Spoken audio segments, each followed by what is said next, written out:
Alright, everybody. You know how we start this whole thing off. Roll call. Ryan. Kyle. Mikey. And Steven! Welcome back, everybody, to our regularly scheduled D&D time. I'll be a couple minutes past the 4:30 mark. Thank you for turning once again for, I believe, this is episode 4. Hold on, I gotta think real hard about this one. Intro. First one into the woods. Second one back out of the woods. This is number 4. Okay, got it. Nailed it. Welcome back to episode 4 of our Misty Fortune Absent Hearts campaign. This is the first official episode of The Executioner. When we last left our adventuring party outcast from the lands of Faerun, the party had successfully tracked down Alvina Valduva and learned of the curse that afflicted the woman, a particularly violent form of lycanthropy, the beast, known to some. After a rather harrowing fight, of which Jove was bitten by Alvina, the party successfully subdued her and learned of the curse that afflicted her and, most assuredly, her offspring. Having had to kill her own husband to protect herself and their soon-to-be-born child, Alina had left behind said child and chosen the solitude of the deep woods surrounding Orsnu. After giving Jove some advice to either isolate himself forever or to grant himself the mercy of a clean death, the party began to make a fast track back to the village, trying to outrun an ever-encroaching snowstorm. The snowstorm was brutal, ever-encroaching, cold, swift, and menacing. The party struggled, succeeding handily in the first half, but as the blizzard got closer and closer, the checks increased, the difficulty ever-encroaching. Party was successful in defending themselves against a pair of dire wolves, avoided a hungering, strangely warm, consuming gazebo of plants and flesh, before finally stumbling upon the ambush that they had successfully navigated against and defended. There, the same group of men who had tried to relieve the party of their lives and their livelihood had been defeated. But in the dark, mist-covered woods of Barovia, an unnatural life returned to these ambushers, and once again the party had to defeat them all over again. Nearly lost in the blizzard afterwards, the party came to death's door, with I believe all they're receiving 5 levels of exhaustion, losing the ability to even moving forward. Virgil, using the strength left in their body, dragged Alder through the last leg of the journey, with Jove trudging forward, pulling all of their might and skills to finally knock upon the door of the Hare and the Hare. The amber light barely shining through the shuttered windows, a bit of light spewing out from the cracks of the door. As Jove, you place a heavy hand on the door, leaving a loud knock. Alder, you are still currently unable to move, going in and out of consciousness, the cold drifting off of you, embracing a warmth you haven't felt in days.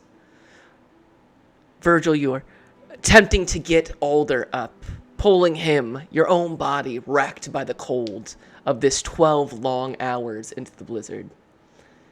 And Jove, as you pull your hand back to knock again, the door opens, and you see a tallish, balding human male. Gray hair, with just a few specks of color left in it. A large belly, well earned from middle age and fine beer. As Gregory opens the door, and the warmth of the hair in the hair begins to brush past you. My friends! You're half frozen to death. Get in now! As Gregory begins to usher you all into the hair in the hair. The door slams behind you. The wind picks up. A bunch of snow begins to push in from the open door that had only been open for the better part of a minute, if that. The small shop / inn is decidedly empty. The fire struggles to burn in the hearth in the center of the room. The stores seem exceptionally thinned out, as if a mass buying recently has cleared the shop of most of its goods.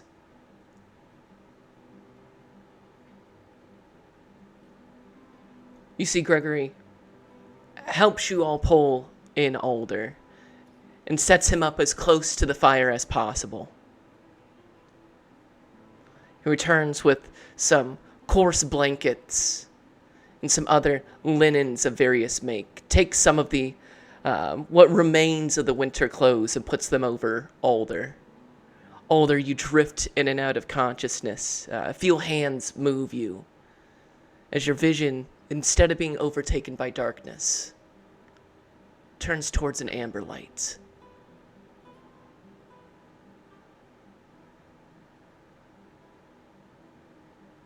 Virgil, Jove, you get close to the hearth, and for the first time in the better part of 2 days, you feel the warmth begin to enter back into your fingers. You can feel the cold, your skin darkens, certainly on the cuffs of frostbite. With the warmth comes pain. Like your whole body has been bruised. Your muscles pulled taut as your body has tried to hold in as much warmth as possible.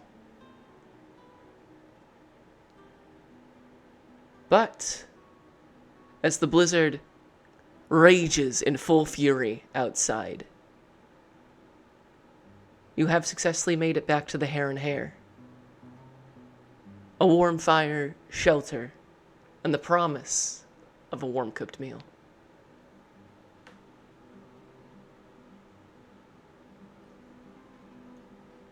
I'll be honest, my friends, I did not think that you were all going to make it. Well, we weren't too sure either. You can see Alder is feeling the effects of the cold out there.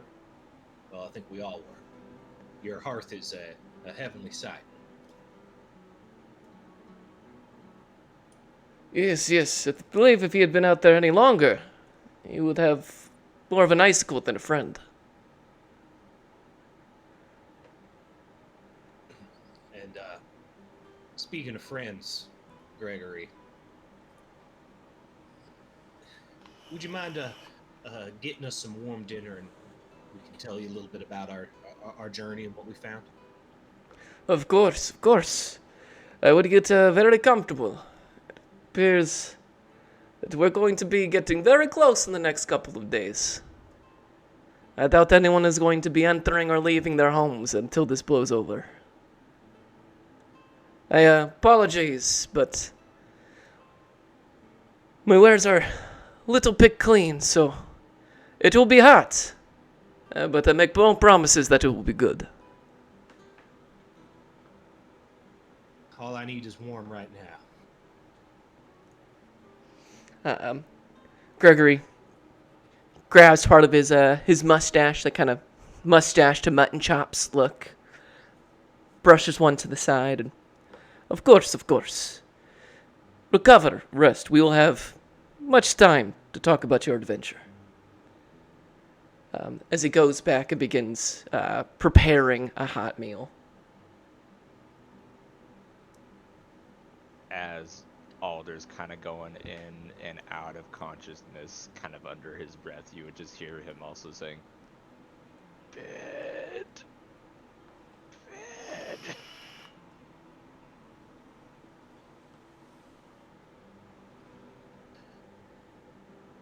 Right.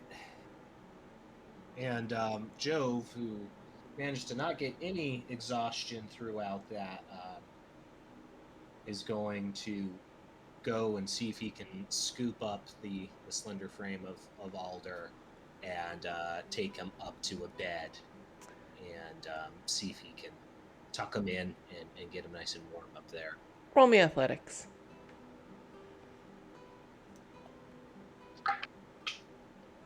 This is going to be a 14. 14. Luckily, Alder does not weigh very much in this form. You're able to get Alder and muscle your way up the stairs. Due to the height, part of his fingers and toes occasionally scrape the wooden steps. As you go up and place him into a bed. Get him all burritoed up. Alder, go ahead and make me a wisdom saving throw. Wisdom save, okay.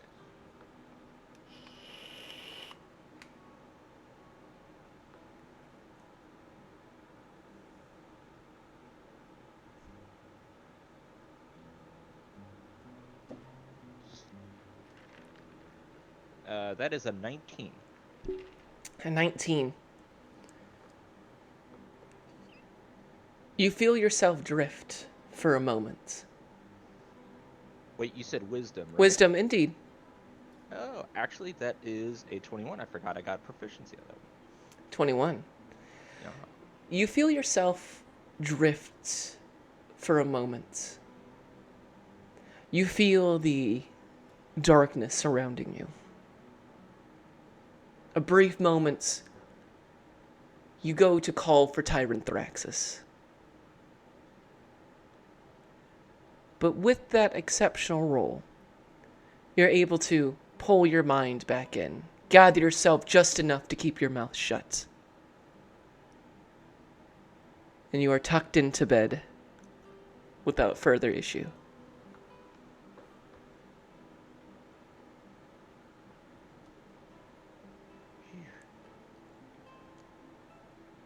Yeah, he's I imagine he's quite out of it until tomorrow. And will even then be quite out of it, but bedridden at this point, yeah.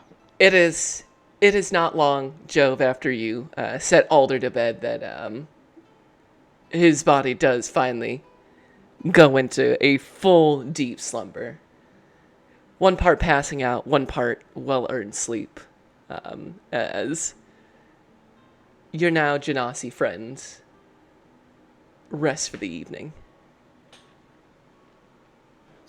And he'll respect Alder's space, and after tucking him in, start making his way back down to find a place in front of the hearth again.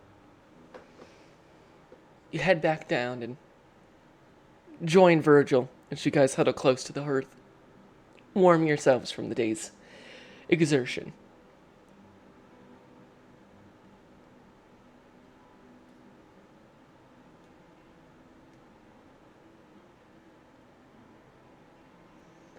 As you warm up, begin to feel a little more alive than you have the rest of the day.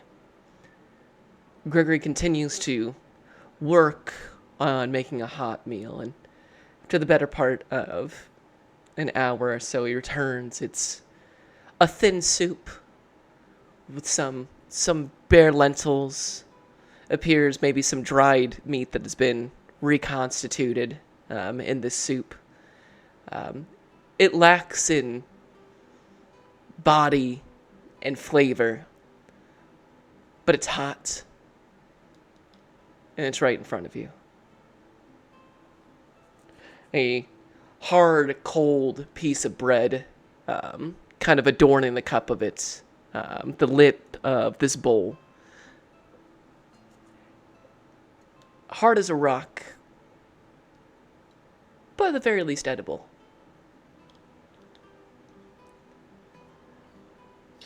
Thank you, Gregory. Your kindness is not unseen. Well, you've done a mighty brave work going out into that. There are not many folks who would stumble upon our small village and then undertake such a journey. It is the least I can do, and judging by your pack over there, at the very least it seems you found the furs.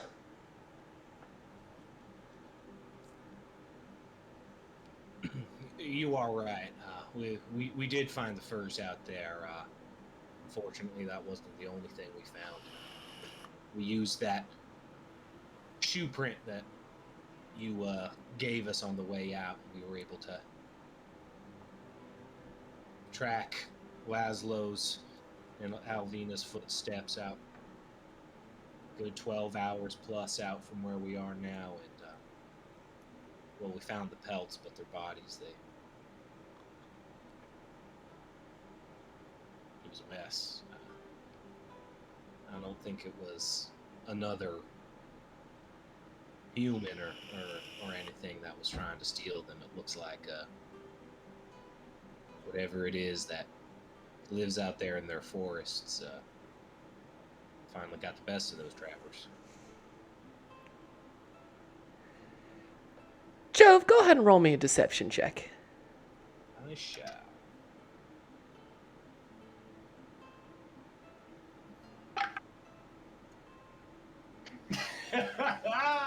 Shit. Oh, that's a 2.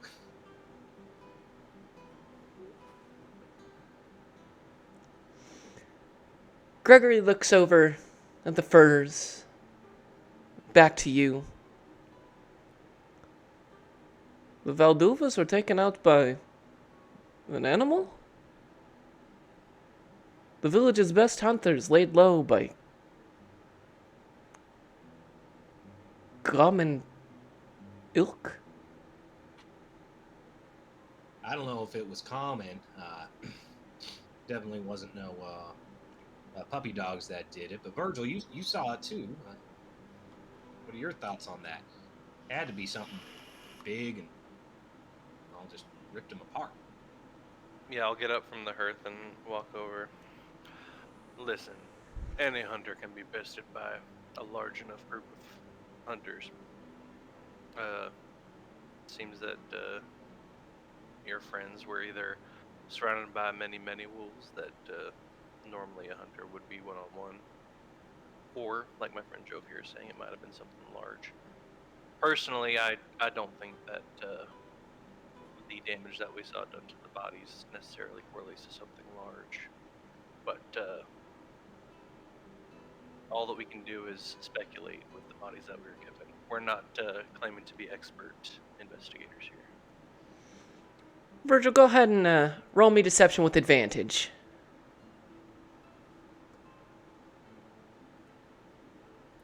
Oh, that's pretty good. 21. 21. Gregory lets out a deep breath. Well, guess it was too much to hope that their absence was merely a coincidence. It brings me great sadness to hear the Valduvas did not survive their latest excursion. They were tough people, a good match, and our village certainly will suffer without them. It is going to be a very long, very hard winter. But not all is lost. At the very least, their last hunting trip did not go to waste. I would be happy to purchase the furs from you, restock some of my shop for the rest of the village, and of course for giving me and the rest of the village closure. I'd be happy to pay extra. All of the furs that you have brought back, I will give you 50 gold, 50 ravens, and for surviving and letting us know what happened to the Valduvas. I will match it. Another 50 ravens, 100 altogether. Does that sound fair?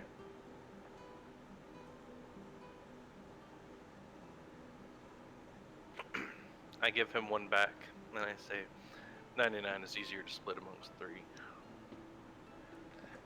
Uh, then consider your time here, at least for the evening, more than covered. In fact,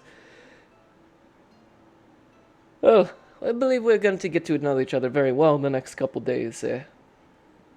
Even if you had no money, I don't believe I'd be able to kick you out anyways. I'd like to see you try to kick out somebody like Virgil. Hell, I'd pay to watch that show.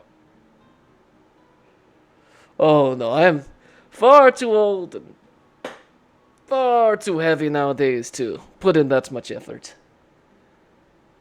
Plus, have you seen the 2 peas in a pod. arms on Virgil? Each one is larger than my noggin.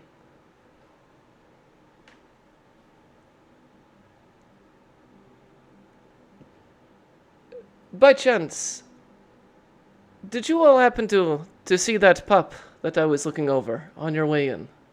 I know I'm sure you had more pressing concerns, but last night, early in the evening, his ears perked up as if he had heard something. It started barking at the front door, so I opened it to see what the matter, and he bounded off, heading back into the woods. Yet to see him. I would feel bad. The pup without a guardian. Yeah, it's Mother Wolf to nurture him. It's likely the forest will claim his small puppy life.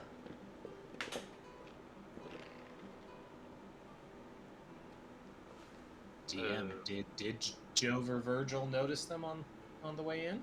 Because the wolf that was with her was definitely too big to be the pup. Indeed. From what you guys noticed heading back into the village, you did not see a small wolven pup. Well, I certainly didn't see anything, and as much as I would like to help you find your newfound companion, like I said, we're not professional investigators, and nor are we professional trackers, at least it seems anymore. Especially since we're so unfamiliar with the land, as I'm sure you've put together. Yes, Barovia is a difficult land for outsiders. Even those of us who call it home. Well, the only comforts are that we all suffer. Some more than others. But all suffer. Hurting it is. Indeed, you're never alone in it. Someone certainly always has it worse. At least that is what my pop used to say. I'm gonna go back to the fire. Well, that puppy, this place is home for it too. So nature finds a way, Gregory. Don't give up hope yet. Sometimes the strongest come from the harshest environments. Very well could be your puppy friend. And who knows? I've had a dog or two that, well, never thought I'd see him again, and they ended up coming back home one day. At the very least, I won't have to clean up frozen piss. Yeah, well, we won't have to smell it, so maybe it's a win in the short term while we're all cooped up in here together. Small victories, I suppose. Well, let me know if you require anything else. I'm going to start making sure everything's locked down and all of my stores are secured. How long do these blizzards usually last? Minimum? 3 days. Maximum? A whole season. Oof. Let's hope we're closer to the minimum. And,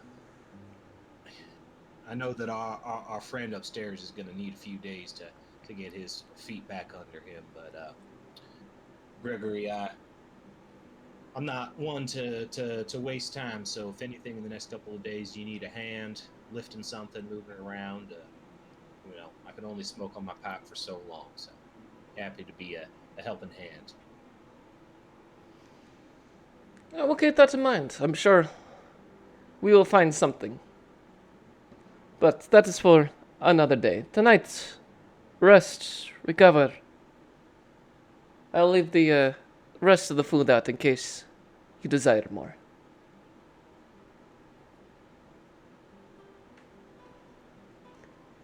Too kind, Gregory. Gregory nods to you, a light smile upon his lips, as he goes and starts putting away certain objects, storing them, making sure chests are locked up, checking kind of the patches and the thinner areas of the roof. The storm howls outside. The entire building creaks and shakes. For within the blizzard is the sure sound of thunder. A large hounding, pounding sound echoes through the air. As soon as one large boom ends, another one begins. The party hunkers down. As the page of our story turns, unlike how we usually run this, we usually do this pretty day to day in our campaigns. We usually do our module and then hit kind of a downtime, and then we usually keep the narrative going without doing too much breaks. However, in the lands of Barovia, things work a little differently. I'm going to refer to this as a page turn moment, as our story moves forward. The next few days are filled with snow, darkness, and a weak fire. The days bleed into one another. Darkness on the inside, darkness on the outside. But as time moves forward, you should try to stave off the cabin fever. I have some experience for you guys. Yeah, and we all have 33 gold. Woo! Yay! Nice. Indeed. 33 ravens, specifically, right? 33 That's ravens. true. Indeed. These So coins... maybe I should put them in a different area. Good idea. Yeah. We're not going to use Electrum. I'll put it there. Yes, these coins are stamped with the raven on one side and the stoic yet handsome cut features of a regal-looking man. Longer hair, finery, a profile cut, strong, almost Roman-style nose, equally strong jawline. Think very much kind of a blockier, chinned version of like a Vlad the Impaler. Think like the classic portraits, but with straightened hair instead of curly. 4. Our last adventure, the Beast. You all successfully defeated 2 bandits, a scout, 3 zombies, 2 death dogs, 3 dire wolves, and Alina in her werewolf form. When we combined all this together, technically it hits 2,000. 2,000 experience, but split between 3 people is rather difficult. So, believe the best way to split that up would be, what's that, 4, 5. I'm just gonna round it up to 600 apiece.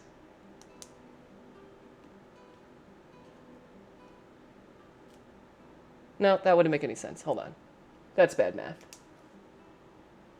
600 would be that one, so that'd be 650 would be on that, would be 50 left on that one. Yeah, 650 is nonsense. 700. There we go. 700, especially for not killing Alina and finding out what actually happened to the Valduvas. And then, of course, the 100 gold pieces from Gregory for the furs and the reward. The Whip of Warning, and I believe a Scroll of Create Bonfire. And with that, I ding. Ah, level 4, huh? Level 4. Well, everyone also receives 5 downtime days.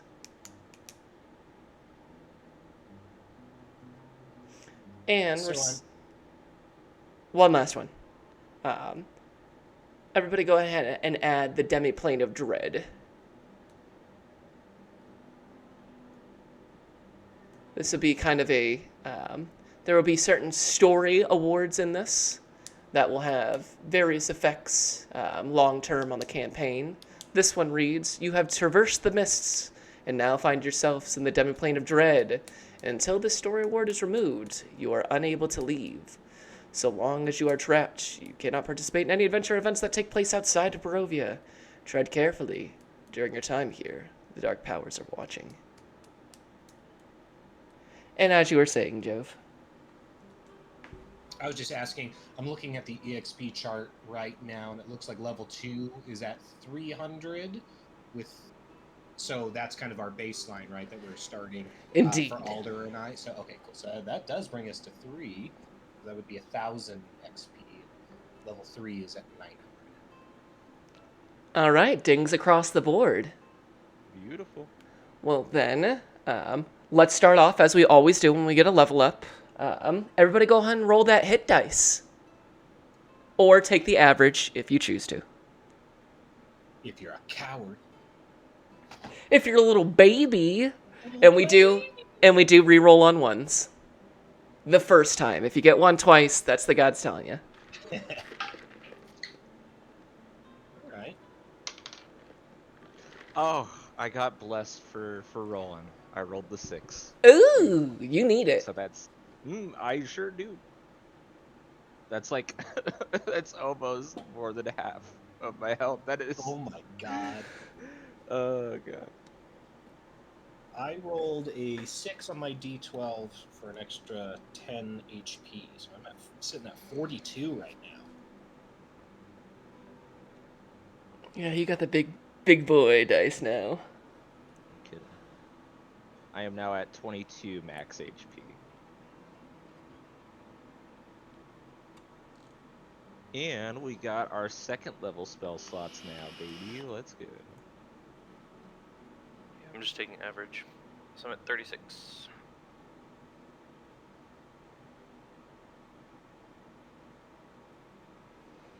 And then would everyone go ahead and tell me what they are choosing for their next level? As far as your classes, and if you get any extra abilities, features, the likes.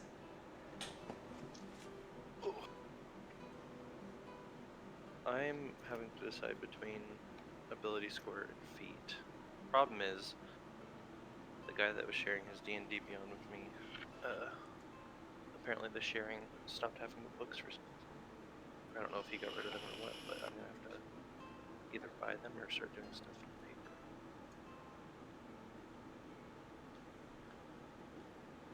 paper. I mean, you know what feat I want to get. I have a sneaking suspicion it's Sentinel. Oh, That would no. be exactly what I want. Oh, boy. Nasty. It's a very good feat. I can't blame him for wanting it. The only problem is that it completely gets rid of my detector fighting style, so I'm gonna actually take a look at this stuff.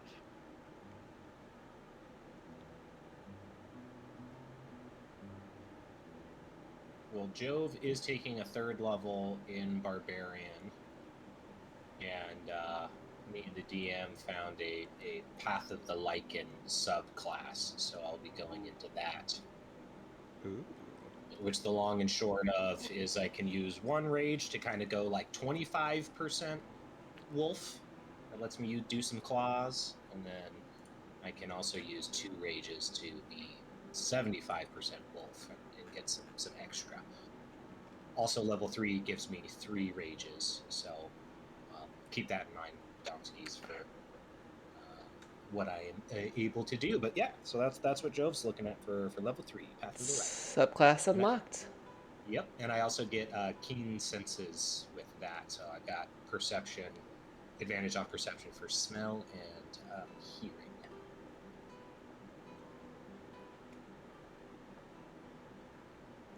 And Alder, what is your third level? So no like subclass features. However, wizards do get an extra first level slot and they do get second level spells now. So I'm up to 4 first level slots and 2 second level slots on me, which is obviously great. Uh do also get 2 new spells added to the spell book.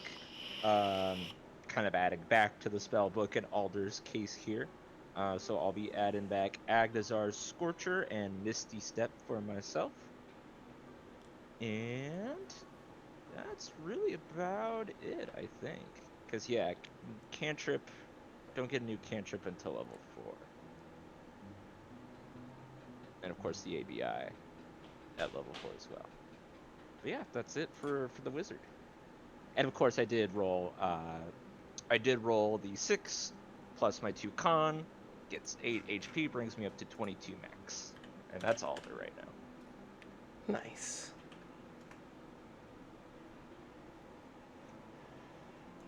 Let the record show that Dom and I did not like start off thinking that like, oh, Joe's definitely going to be a Lycan going into this.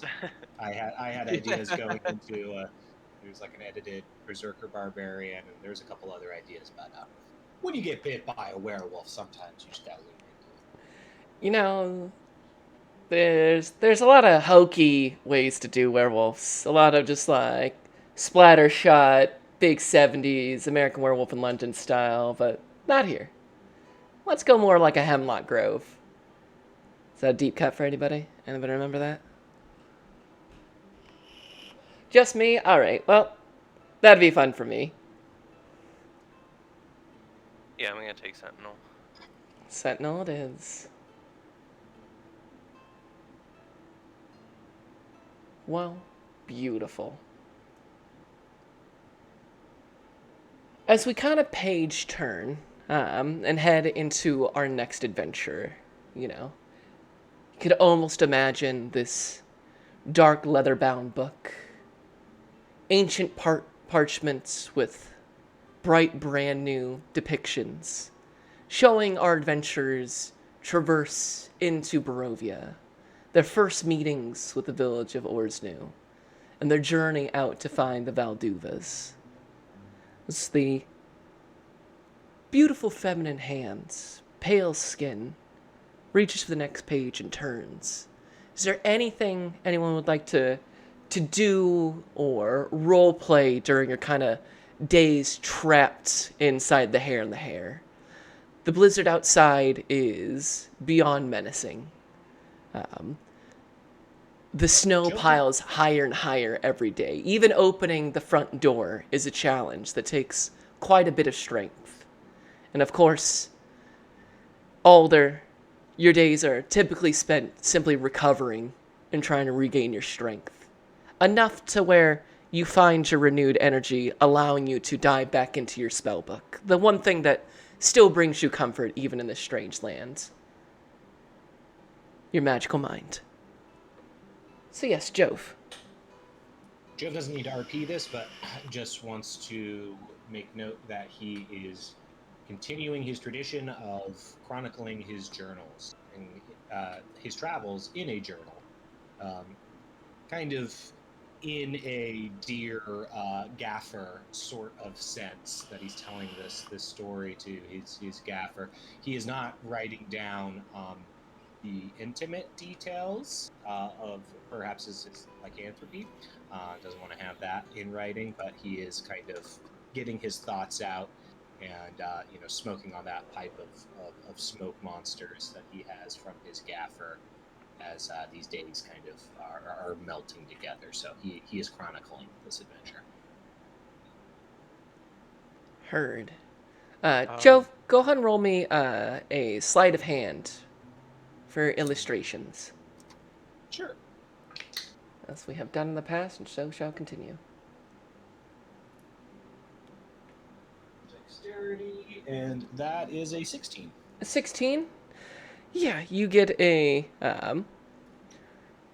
pretty solid illustrations of like Gregory and some of the assailants you were ambushed by. Some of the strange flora and fauna, and leave out some of the depictions of like Alvina and her wolf for the dire wolves that beset upon you. A nice sanitized version, a wolfless version, if you will.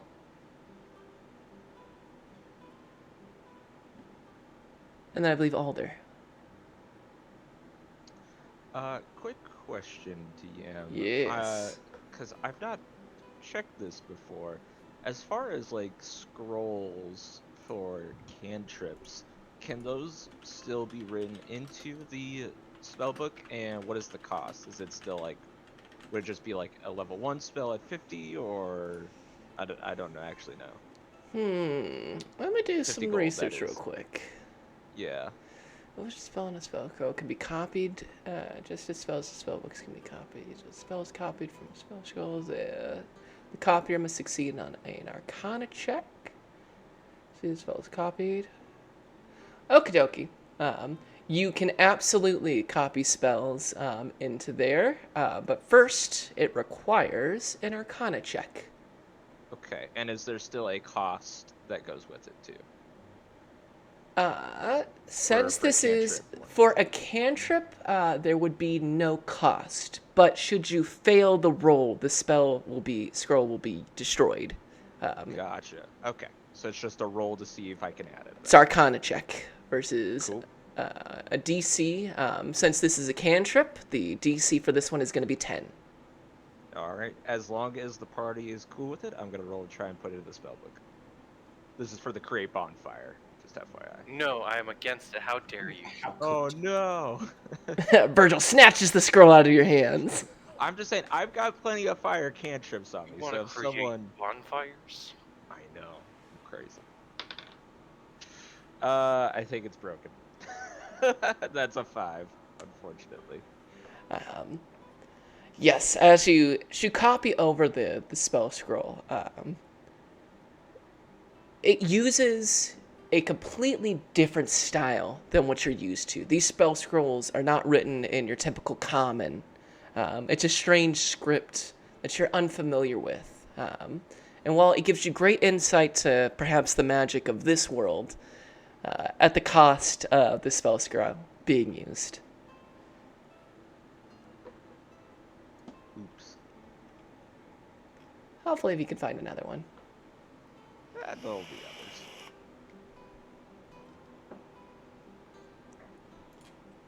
A small setback. My time, I would like to try to build a doghouse for the guy in case the pup comes back. Okay. Do you have proficiency in woodworking tools? I have them on me, so I assume that I do. Okie dokie. Then go ahead. Proficiencies. Oh no, that is my proficiencies. And then, do I have them with me? I assume I do. Why would I take proficiencies with me? Yeah, go ahead. Roll with your proficiency bonus. And let's make this. Strength plus your proficiency.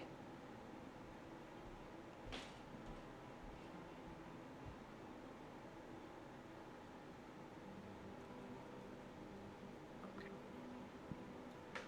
17. 17. It comes out exceptionally well. Go ahead and describe to me the doghouse that you make. This gives Virgil a project to help stave off the boredom and the kind of the ennui of being stuck in the hair for these days on end. Yeah, so in his time in the calm life of Waterdeep, he took on a hobby of carpentry. So he did some work for some people on the side and stuff. So he's done jobs like doghouses before. But he tried to kind of get kind of the vibe of Barovia, so he kind of made it a little gothic to like kind of make it fit in.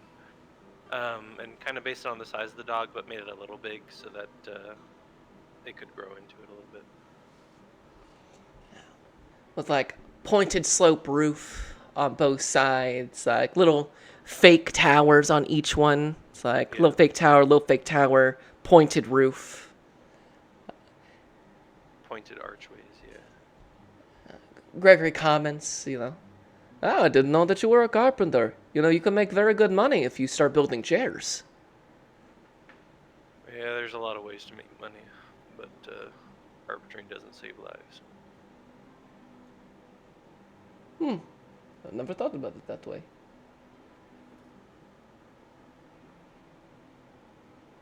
But you go ahead and you successfully craft the doghouse. You're in the doghouse.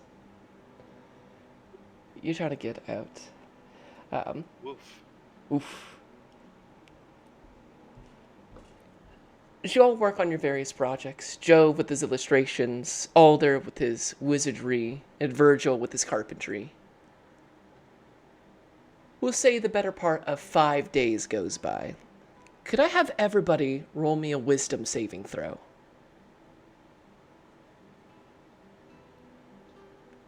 14. 14. Oh. It was about to be 18, but it rolled over to 5.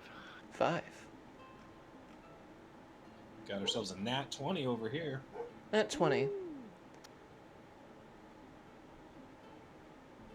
Alder and Jove, your various works, the recovery for you, Alder, Jove, the illustrations, thoughts of your gaffer, help kind of stave off the cabin fever. Virgil, the doghouse is short work, and as the days grow longer and longer, you feel yourself compelled to repeat the same activity. You build another doghouse, and then another doghouse. And by the end of the 5 days, Virgil, you have 5 doghouses, each one made exactly like the other one.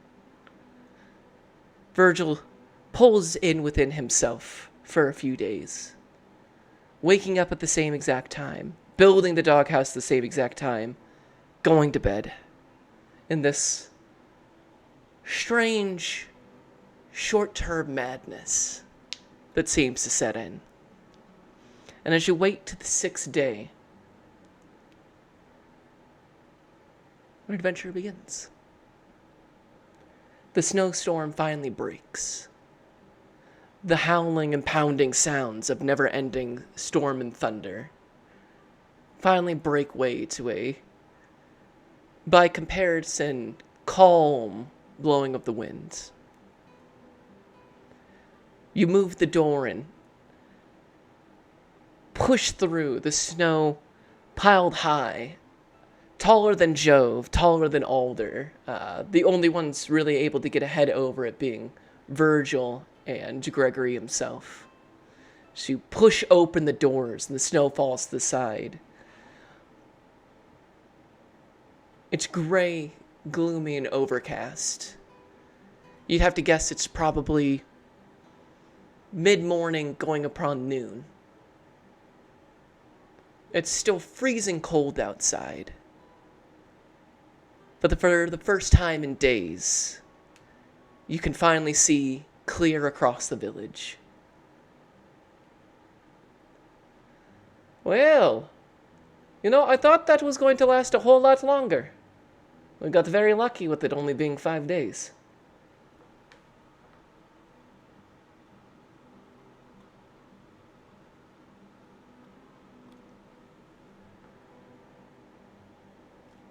Take whatever luck we can get out here.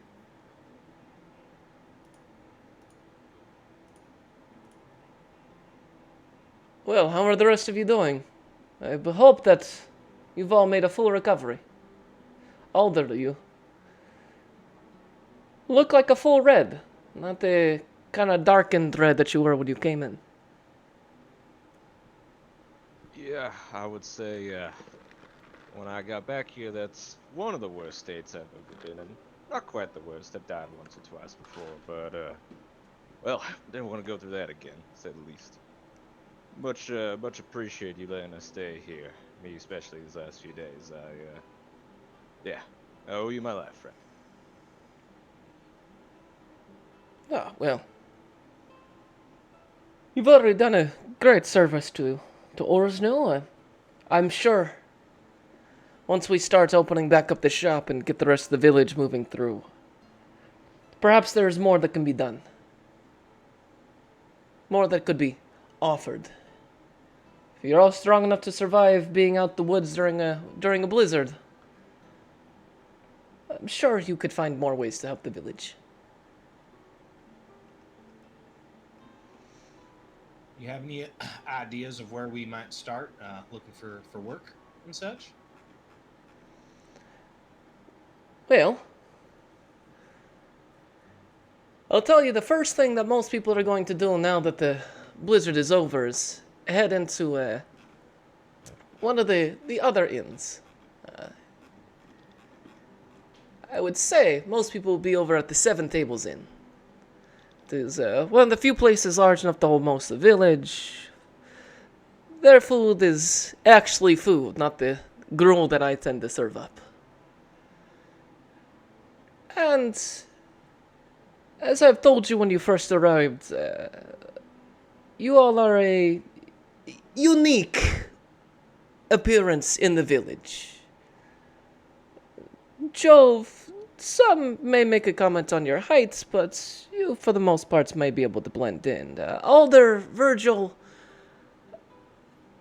I know you to be solid men. The rest of the village, they're not keen on outsiders to begin with. A man with red skin and glowing lines, and a man this big with giant horns. I'll let you know that they will likely treat you with mistrust at best, if not outright superstitious hostility. Perhaps going to the Seven Tables, buy around, introduce yourself to the other villagers. They're fierce gossip hounds. Not much to do during a blizzard except talk about your neighbors. Perhaps instilling some goodwill, becoming a known quantity would very much help. And then perhaps if there is work to be had or other things of note, you might find it there. I can say that with the unfortunate passing of the Valduvas, our trappings, huntings will be exceptionally scarce. Likely any extra supplies that you find or could sell to the other shops would be more than appreciated. I would just be mindful. The burgomaster should be returning in the next couple days now that the blizzard is over. He is a difficult one, to be sure. Fat, pompous, and with the blessing of Lord Strad van Zarevich. Long may he reign.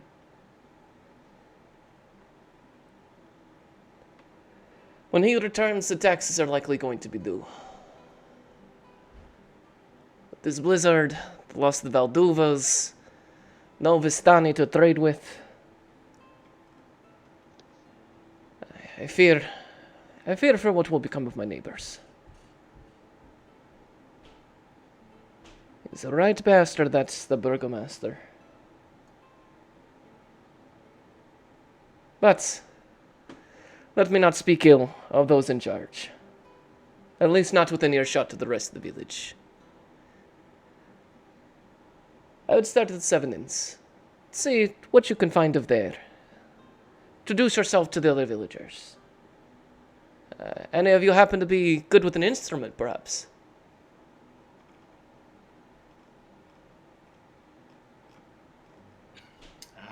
I'm all thumbs when it comes to those types of things. Can do a little song and dance, though, but I don't know, Alder, Bert.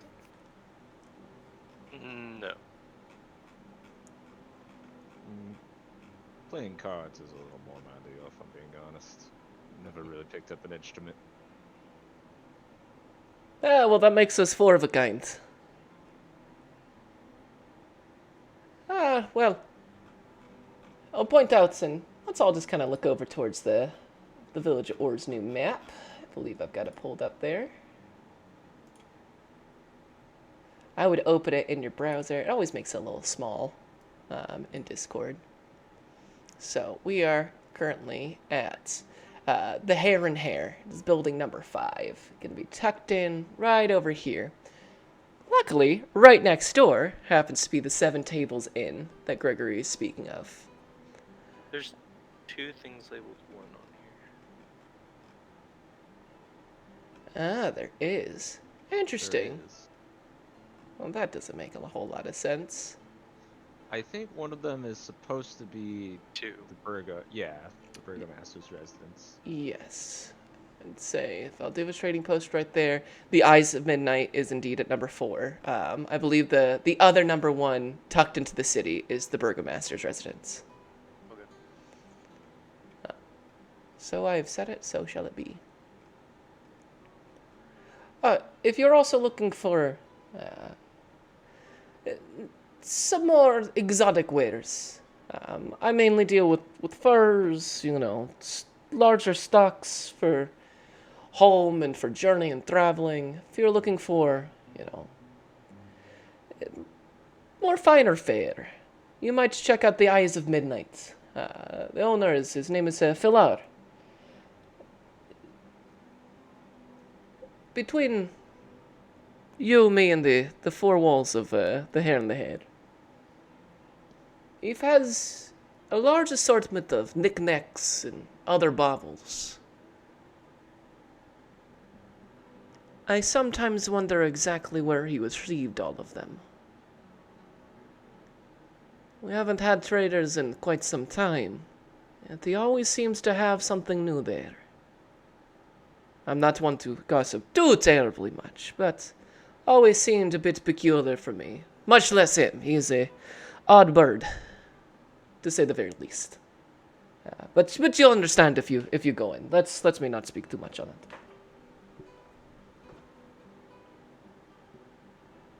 And those for audience, Burgomasters, Hare and the Hare, 7 Inns, Valdiva Trading Post, Eyes of Midnight.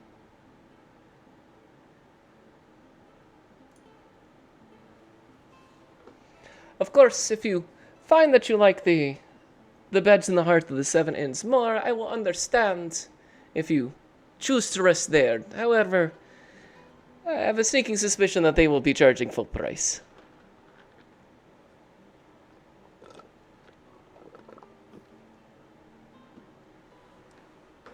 Well, appreciate the heads up on that one. And, well, I'm not one to judge a man on exactly how he procures all his things, but, I'll probably take a gander, see what they got. Who knows, we could use whatever we can get if we're gonna be going around, and if another storm hits. How often do blizzards actually hit? Do you think we'll have another one soon? Let me go consult with the natures. You see, Gregory goes outside, pushes the snow, kind of has to climb up a little bit to get on top of it, and sticks a thumb in his mouth, holds it up, turns to direction, spits, sticks his thumb in the snow, pulls it back into his mouth. No, the taste of this snow, I think it stuckered itself out, at least for the time being. Shouldn't have another one of these, at least for, but the part of a 7-day. So we got a little bit of time to work with. Good to know. Look to the skies, my friends. If you feel that the sky is staring back at you, likely it is. Usually, once you catch the eyes of the sky, a storm is on the way.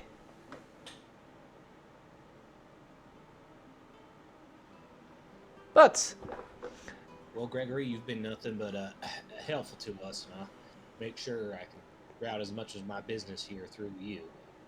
You are the first one to open up and be so kind to us, so I'd only like to return that favor. So you can plan on me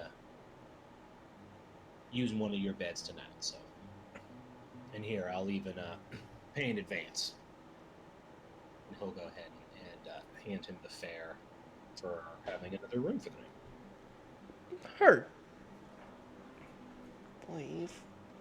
What was it? Oh gosh, how much does Gregory charge for the room? It's a great question. Go back. Where did they write it?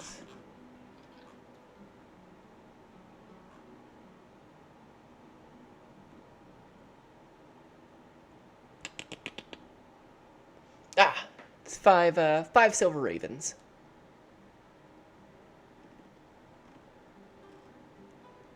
He'll give him one of the gold raven, and he'll just say, "I'll just take my change later tonight. Don't worry about it. I trust you." Oh, very kind of you, Dove. Then I will be seeing you later tonight. If you all manage to stop by the Seven Inns, it's right next door. Make sure to introduce yourselves to the Grellins. They are the proprietors and owners of the store. Marku is the man you're looking for. He's like a less handsome version of me. You know, not as strong. Doesn't have this fine guts. Just be mindful. They like to say that they are only there to run the shop, but Marco Grellan is the most gossip-hounding busybody you've ever met. Take that, whatever he says, with a grain of salt. But it does have a better selection of alcohol. I will give him that.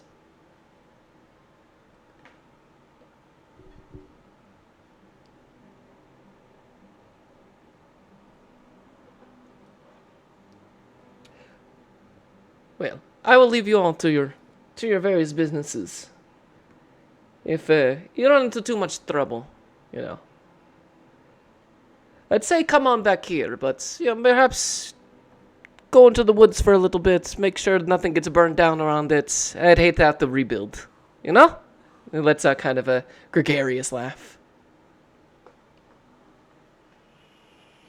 Duly noted, Gregory. Duly noted. Gregory goes and gets, looks to be kind of a large snow shovel and begins, you know, getting the excess snow off of the roof, you know, looking for damages in the patchwork, getting some of his, like, large stores of wood in the back uncovered, and just kind of recovering from this heaviest snowfall. As you all kind of look out to the graying day, you can finally see the bulk of the village, unbesmirched by heavy fogs and snowstorm. Think very much... Do you guys remember the old, like, Saint Nick movies? You know, the stop motion with, like, Mr. Heat Miser, and one foot in front of the other.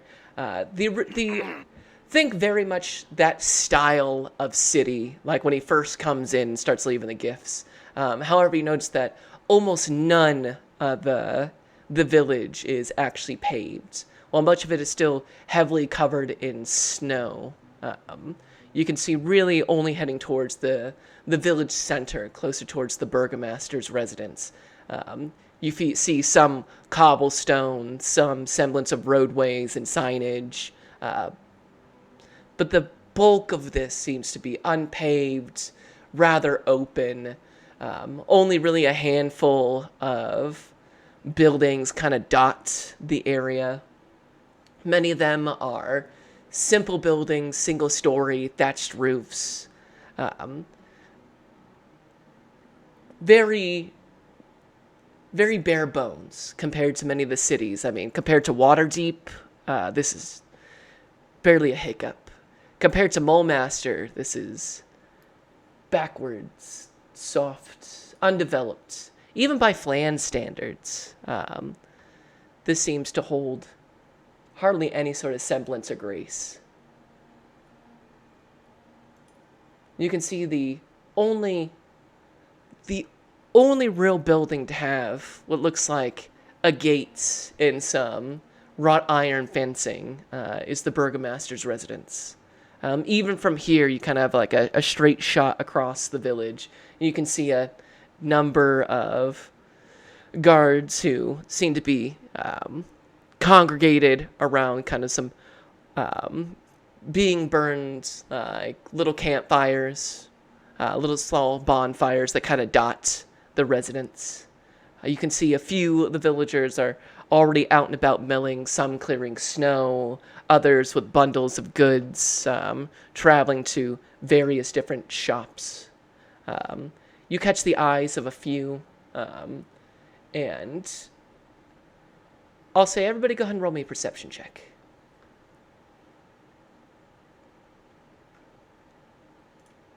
Going to be 7. Actually, 19 for Joe's. 19. 0. 0. Rolled a 4, passive 12. Yeah, passive 9. It doesn't take much perception to see that the bulk of the villagers, upon looking upon the three of you in your various forms, quickly avert their eyes, begin putting their heads down. And what eyes you do find, you see sullen, sunken in, darkened expressions. Not a bit of color or warmth exudes from these people. They're huddled over, their clothing a continuous blacks and grays and browns. The brightest thing here, you'd have to say, would be Alder's red skin. And even then, Alder, you find that in this graying sunlight, you're not as bright as you remember being. You seem grayed out, thinned, like a printer getting low on its toner. Joe's eyes don't seem as bright. Your weapons don't gleam in the sun like they should. Everything just feels so diluted here. But at the very least, the storm no longer rages. And the day is yours. I will say, Virgil, the Sentinel Shield, since it gives you advantage on perception, raises your passive perception by a +5. Oh, yeah. Nice. Passive 14, baby! Yeah. Alright.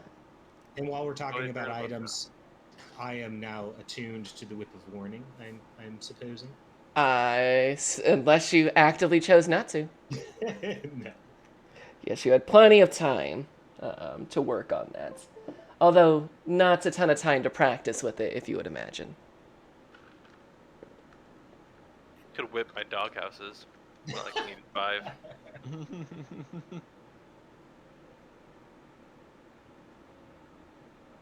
Well, fellas, I think there might be wisdom in us staying together, us three.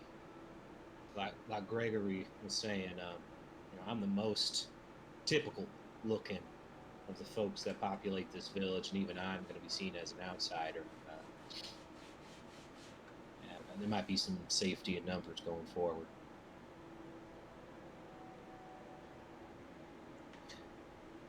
Well, I'm gonna stand out on my own as it is, so if that means you're willing to take a little bit of initiative, maybe at least breaking the ice with some of these folks, I would appreciate that.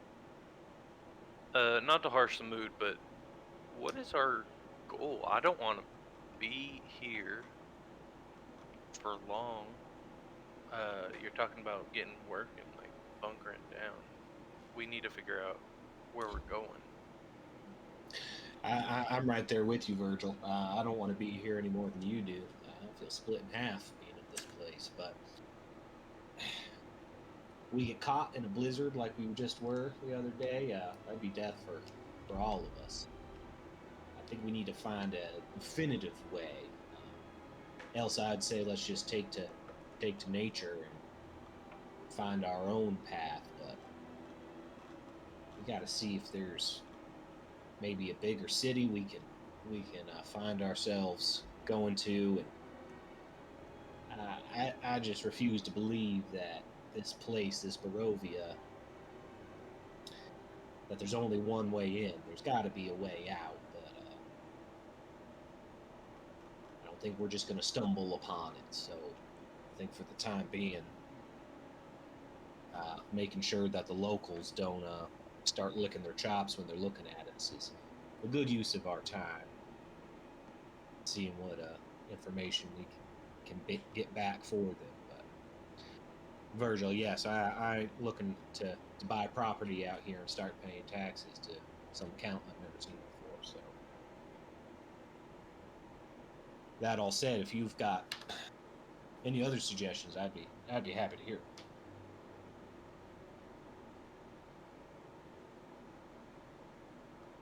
Yeah, I guess marching with the chance of another blizzard is not a smart move. I just wanted to make sure we had a fire under our ass and none of us were content with just sitting around. Oh, I understand on that one. Unfortunately, right now, still a strange land, and well, the plan for me at least right now is get as much information as we can. Operating without what we know, knowing what we're up against of what to do, that's kind of the problem. And if we need more information, I agree, Joe. We got to find out where we got to go next. But to do that, we're gonna have to make nice with the locals for a little bit. Well, I think that gives us two major choices here. We can either make our grand entrance at that seven tables inn and try and talk to that Marco or whoever Gregory was talking about who owns the joint, or Alder, if you wanted to check out that Bits and Bobbles place first before we, draw too much attention to ourselves. I would be happy to do that as well. I don't know if there might be a little bit of a benefit to, well, you talking shop with him, because I don't know nothing about magic baubles, before, bad gas travels fast around a small town like this.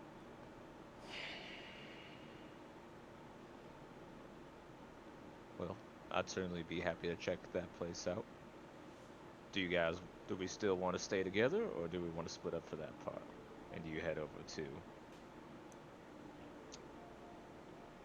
to the eyes of it. Or not the eyes of it, man. You're heading over to Seven Tables, correct? Correct, yeah. Yeah. And I'm happy to, at the very least, introduce us to some of the folks at the inn. But I don't know. I feel like we perhaps should stay together. I That said, believe Alder and myself should not stray too far beyond our own at all in a place like this where it seems like outsiders are not always the best taken care of. Agreed. I think we should introduce ourselves first at the Seven Tables. Then afterwards, can maybe pay a visit to see what those baubles are about. But priority would probably be sticking together and going to the inn. sounds good to me. Let's make our way to the Seven Tables. All right. Everyone's heading towards the seven tables, just so I understand as the GM. Yes. Excellent. Okay. Hold on. Time for a music change. Kick. Also, real quick, DM, Yes. because I had forgotten, let me roll my portents, please. Indeed. Let's see. There's my d20. For today, we have rolled a 17 and a 14. Two big numbers. Okay. Heard.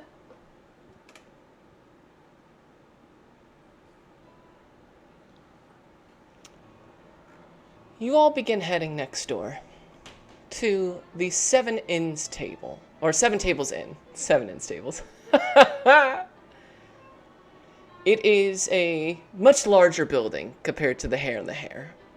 Already you can see the most amount of people you've seen in days. Nearly a dozen entering in, some immediately grabbing drinks, probably their first time out of their own homes in days. There is already the smell of food being prepared, spices being employed. Instead of the kind of thin gruel you're used to, there seems to be an active amount of cooking going on.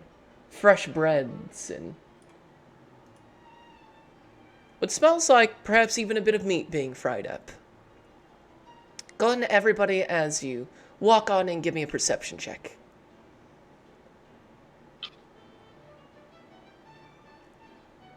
One big one. Passive 12.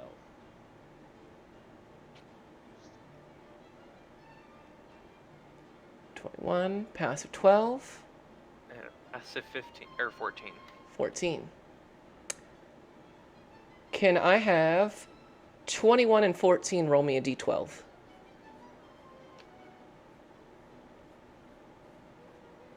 Joe got a 2. Well, 6. 6. Virgil, you roll the 6. As you are all making your way into the common room of the 7 Tables Inn, you overhear someone speak of, "Did you hear about the man in the wolfskin cap? Yeah, already entered into the Eyes of Midnight. Yes, from what I hear, he only seems to deal with Filar. Here he smells awful." The 2, Jove, you hear from another passerby. "Did you hear? They say that an artifact from Lord Strahd himself is in the village. I think that's why we had such a horrid blizzard. I think Lord Strahd has become mad with us. Let us pray for his kindness and forgiveness. Long may he reign." You can see that the setup of the 7 tables is centered around this large common room. Open, many tables. Think of almost like a large living room where the people of Orsno can mingle and get cheap food and cheap drink. There's even somebody lightly playing some music over to the corner, although its composition and its melodies are all completely foreign to you. A lack of words, just kind of this listing violin in the background. Behind the bar off in a corner, and behind them a large hearth with number of goods being either boiled or fried up on. You see a man, probably his early 50s, thinning gray hair rather than balding. Still a good chunk of salt and pepper throughout their facial hair. A large mustache that doesn't connect to their sideburns. Thinner, as if, they used to be rather built, but with age have started to thin out instead of pack on the weight. Is bustling between multiple patrons, serving drinks, handing out food, taking in coin. As the 3 of you enter in, his head kind of looks up, and you see the rest of the patrons all turn. And for a moment, it is dead silence as everyone looks upon the 3 of you.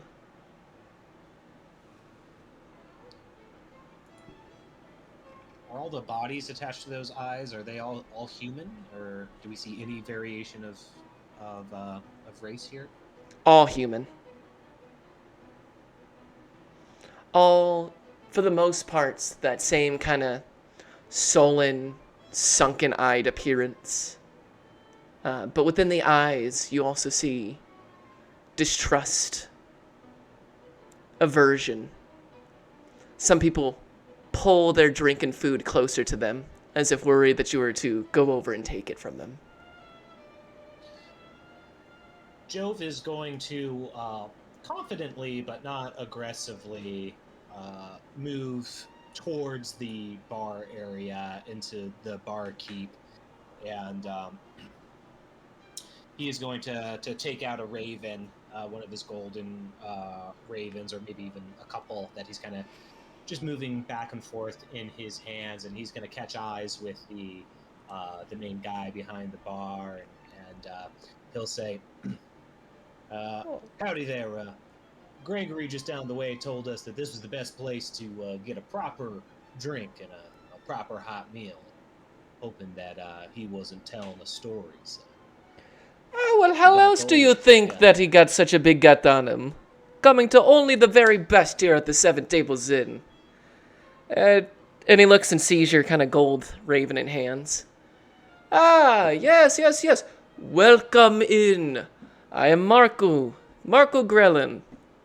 And I believe you are going to spend in a good story. Come. What can I get for you? His eyes fixated on the gold coin. Well, if you have anything more of the distilled variety here, I would like to partake in such things. And I don't know about my friends here, boys. This first round's on me, so get what your heart desires. But yeah, I can tell that Gregory didn't get that gut of his eating his whole food, because practically just water with the little chunks flowing in it. So maybe you can fix us up with a nice meal, and whatever you got behind there that's a little stronger than your typical ale, if you have such things in these parts, and I'll give you a asking price, and maybe even throw a story on top just for a little extra. You see him kind of twirl his mustache for a second. Oh. Does he say nuance? Can I have that again? I asked if he said if he said nuance, because that's a callback.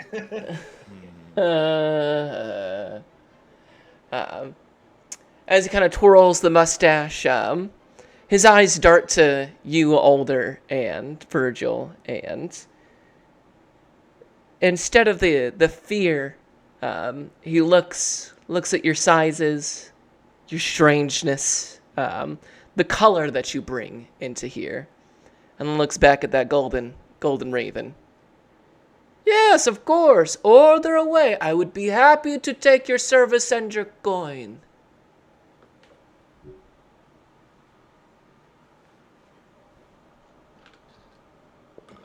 I'll do a hard one as well. Oh, I'll also take a hard drink, and yeah, you got any hot soup on the menu? Anything like that? Oh, soup, no. A strong stew, more like, yeah. Stew? I can go for stew. As hot as you can make it, please. Okay. And he goes off to gather 3 hard drinks and a thing of hot stew. When he comes back, you see a solid wooden bowl, dark, thick stew in there, aromatic. It has a very strong smell of just straight pepper in it, as if it's gotten both its color and its smell from an abundance of black pepper. The 3 drinks poured in front of you are a dark, cloudy liquor. The smell is both hot, sharp, and sour at the same time. It makes the kind of the hairs underneath your nose tingle a little bit. Oh, since you are of such fine taste, I have something that I picked up a little on the way from the Vistani, part of their dark dream hooch, as one might call it. And he holds out his hands, ever presently for that golden raven. Pleasure doing business with you. And we'll press the coin into his hand. Alder will follow suit and place a gold raven in his hand. His eyes brighten up, and a big, greasy smile goes across his face. His mustache perking up with the smile as well, to where the kind of curls of it almost go over his eyes. Well, you may be strangers, but strangers who pay exceptionally well. My hospitality is yours. And let me know if it is more than just food and drink that you are looking for. I like to pride myself on being a very well-informed man. Well, perhaps you can help inform my friends and I of anything that might be needing done around town. We're obviously not from here. We're passing through, but that weather is something nasty. So we're trying to gauge whether or not it's safe to pass on. But we're not a bunch of idle folk here. So if you ever need anything done, anything that needs a little more of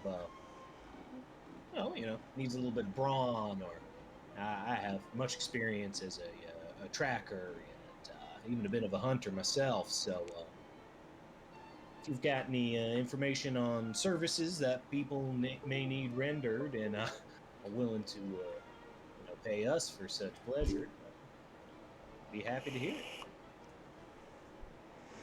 Oh, a tracker and a hunter give the Valduvas a run for their money, huh?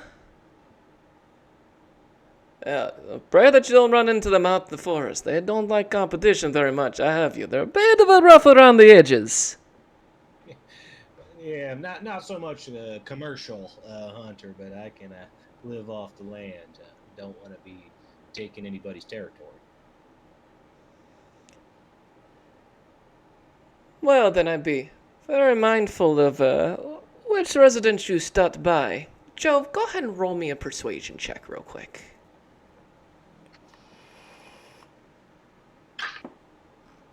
Nice, 19. 19. Well, you seem like an outstanding and well-to-do fellow. And since you are not from around here, let me give you an idea of how it works here in Orsno. We're a small village. We depend mostly on the Vistani for trade and our hunters and trappers to bring in to help us survive these hard winters. I provide here the seven tables as a way to bring the people together.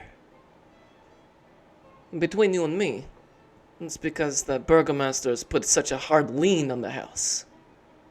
So to pay it off, we run the food, we run the drinks, and I offer out this large room for whoever has the coin to pay for it. But all of this is for the burgomaster. The taxes ever encroach, and his grip becomes ever tighter. I mean, last week, I kid you not, before he left, I saw him shake down a little girl just for her teddy bear because her parents could not pay. We're simple folk, farmers, some traders. Money is scarce, and the burgomaster does not make it any easier. From what I hear, all of his fancy clothes and his nice jewelry simply comes from us. What do we want to do if, perhaps, especially in these trying times after a blizzard, someone could check in on those stores, make sure that they are secure. Do you know what I'm saying, huh? And he kind of looks around, puts his hands out and sees 2 drinks go off from one of the Thunders, garnering attention away from your conversation. Can Jove roll an insight to see if he does get what he's trying to say? Yeah. I'd like to lean in and whisper. Has anybody ever tried to overthrow this man? What would happen if he ran out of power? Jove roll insight, and Virgil roll persuasion. Jove's insight is going to be a 19. 19. And Virgil, your persuasion? 20. 20. He gets in real close, gets real serious. Jove, what you're inciting is very much the distaste that many have for the Burgomaster. From what you've been able to piece together, he seems to be an oafish, greedy overseer of the town, less of a leader. Sounds kind of useless. You find that from the insights, if Marku is to be trusted, and your insight tells you that whilst greedy, at the very least honest in his greed, that there would be few who would look an eye at you if the goods of the Burgomaster were to fall back into the city. With that 20 in persuasion. Listen, my big-horned individual. The Burgomaster is a hard man, greedy to excess. The problem is how much Lord Strahd dotes on the man. He has Strahd's favor. And even if a timely accident were to displace him, the problem would be is who would pay the taxes afterwards. For as bad as the Burgomaster is, you would never catch me trying to invite the ire of Lord Strahd von Zarevich. Long may he reign. He makes that same kind of like upside down cross. I'll loudly exclaim, "Long may he reign." And there's a muddle chorus of long may he reign, long may he reign, long may he reign throughout the establishment.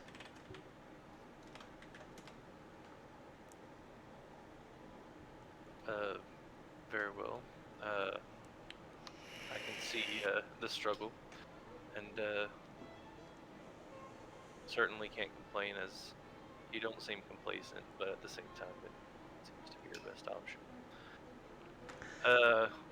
But at the same time I think my friend and I can help make sure that those stores are safe where they should be.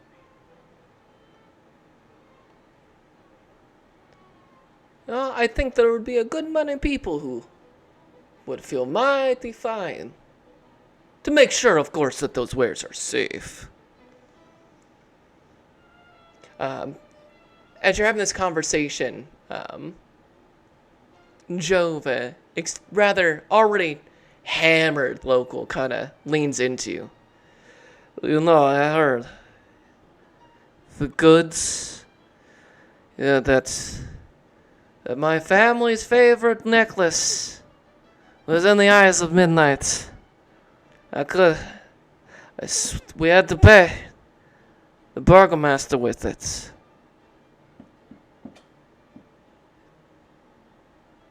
You know what I'm saying? Sorry to hear that, friend. But I do hear what you're saying.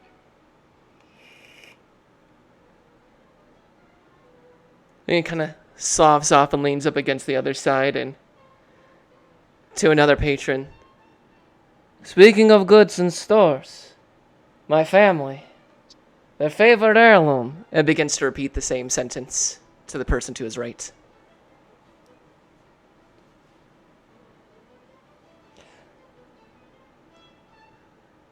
You know, it's strange. We'd have more visitors in the last month or so than I can remember having in the last year. Besides the Vistani, of course. Where are you all from?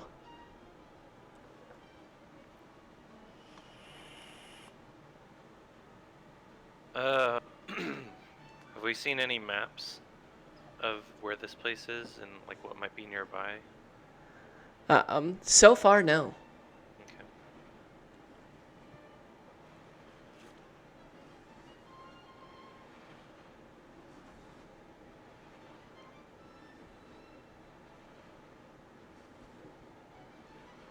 Well, we're from a small town called Flan. It's probably too small. I doubt anybody's heard of it outside of the town and neighboring towns, if you know what I'm saying. Oh, are you, travelers, wanderers, perhaps adventurers? We kind of wanted to get away from the humdrum of everyday life and kind of lost ourselves and found ourselves here.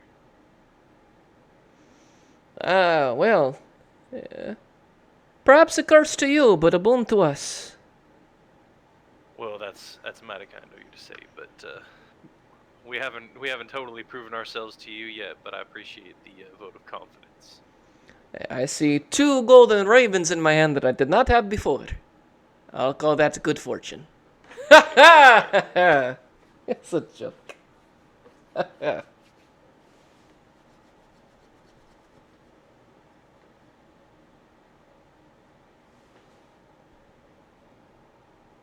Well,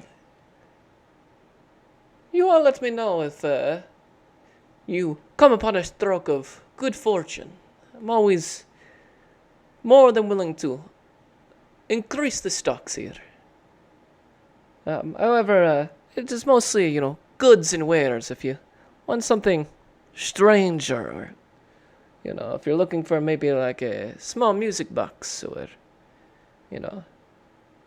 dainty gloves, you could always check the Eyes of Midnight, or if you're looking for something a little more rural, the Valduvas have a trading post just around the corner from here. They always seem to have, the freshest pelts and furs if they don't immediately sell them all off to Gregory.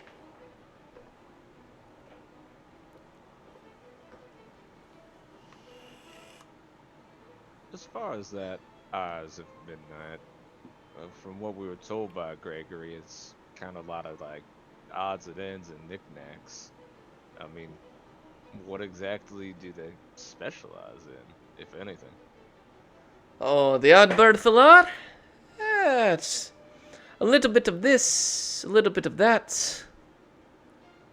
But, I think all of us can agree that, his wares are always plentiful, consistent, high quality, one might say. I personally think that he is a thief. But that is just hearsay. But any out-of-towners or those who find us general people less of their taste seem to make their way there.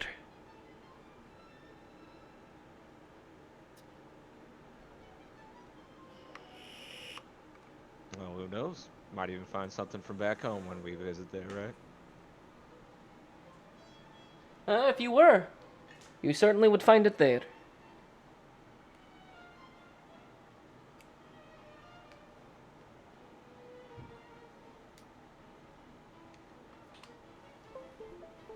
Well, Marco, it's been a pleasure to make your acquaintance here. Not sure how long 3 of us will be in town, but do appreciate your hospitality. You do make some mighty fine food. Even have some mighty fine drink as well. So, don't know if we'll be around long enough to become regulars, but be sure to stop on by again. Well, it'd be a shame not to have that coin as a regular patron, but I'll enjoy the company while it lasts. Don't mind the stairs. I'm sure they'll get over it. And as he says this and he looks up, you all kind of follow his gaze. And as you all three kind of look up and see the various patrons, they all quickly shift their eyes back to their own tables and drink, actively avoiding your gaze.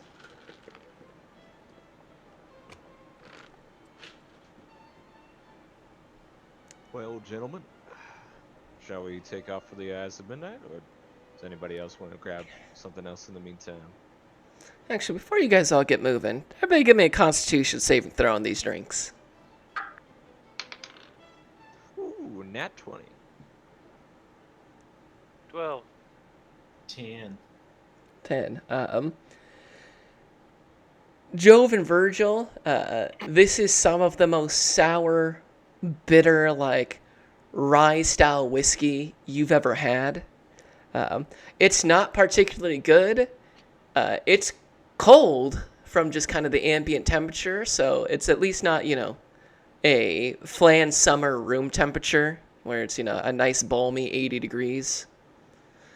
But it's not particularly good. You're able to stomach it down with your constitutions, but you're both used to a much finer alcohol. However, you, Alder, it burns. It's smarmy, it's sour. It hits you, the taste buds, just right. And I imagine Alder is so happy to be in a different space and eating and drinking different food, like, ooh, gotta hit a little different right now, Mm-hmm. The novelty of it makes up for any sort of shortcomings in actual brew.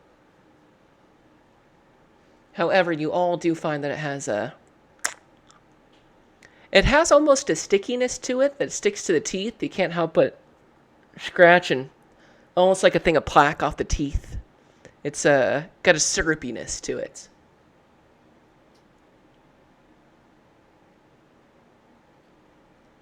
But, Gross. yeah. Tabs paid, food ingested.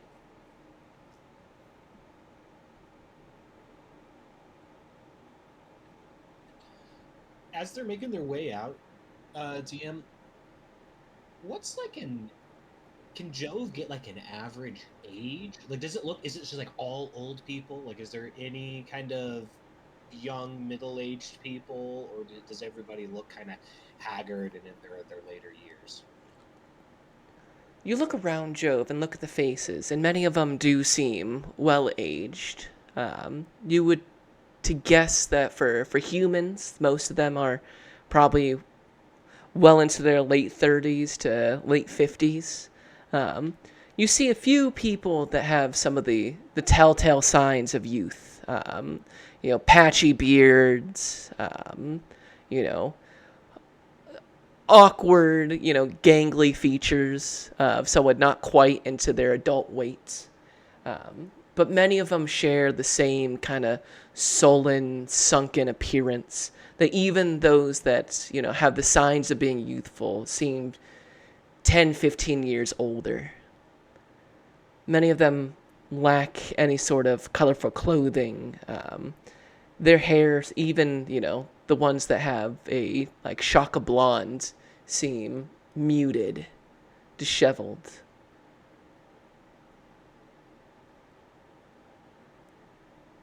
As far as children, that is probably the unspoken truth of this, is that you have yet to see any sort of small children here. And you're not sure if it's because it's early in the day at an inn mostly serving alcoholic beverages, or perhaps there simply aren't any. But the two children you have heard about seemingly have met rather illicit fates. It appears not much grows here, plant or people.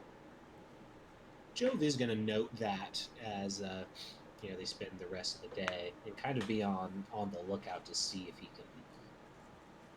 if there's any other young people here. He wants to get kind of, is this just a dead end place for people to die, or if there is anything growing. So Jove will take that as they all make their exit and go on to the next place. Indeed. Believe you all wanted to head to the Eyes of Midnight. Indeed. Yes. You head out of the Seven Inns, hook around to start heading towards the Eyes of Midnight. You see the village square.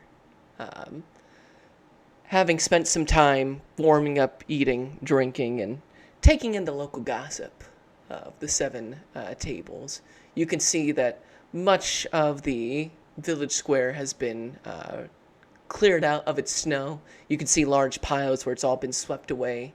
You know, a singular well, about 5 feet wide, sits towards its center. Just behind that's the stout and sturdy looking building of the burgomaster's residence. You turn the corner and begin heading down the road. The kind of outskirts of the village and the beginnings of the Savelich woods huddle in close, almost kind of lean towards the city.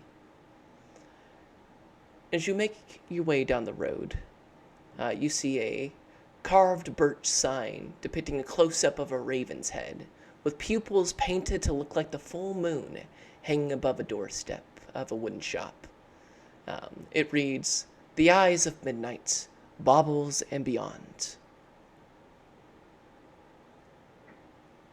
It's a small store, smaller than the Hare and the Hare, much smaller than the Seven Tables Inn. You know, probably enough for a single storefront, maybe a back room and a small lodging behind. But it's very, very simple. You can see some basic windows towards the front, and it looks like at least one, if not two, figures moving from within. You'd say it's probably about midday right about now.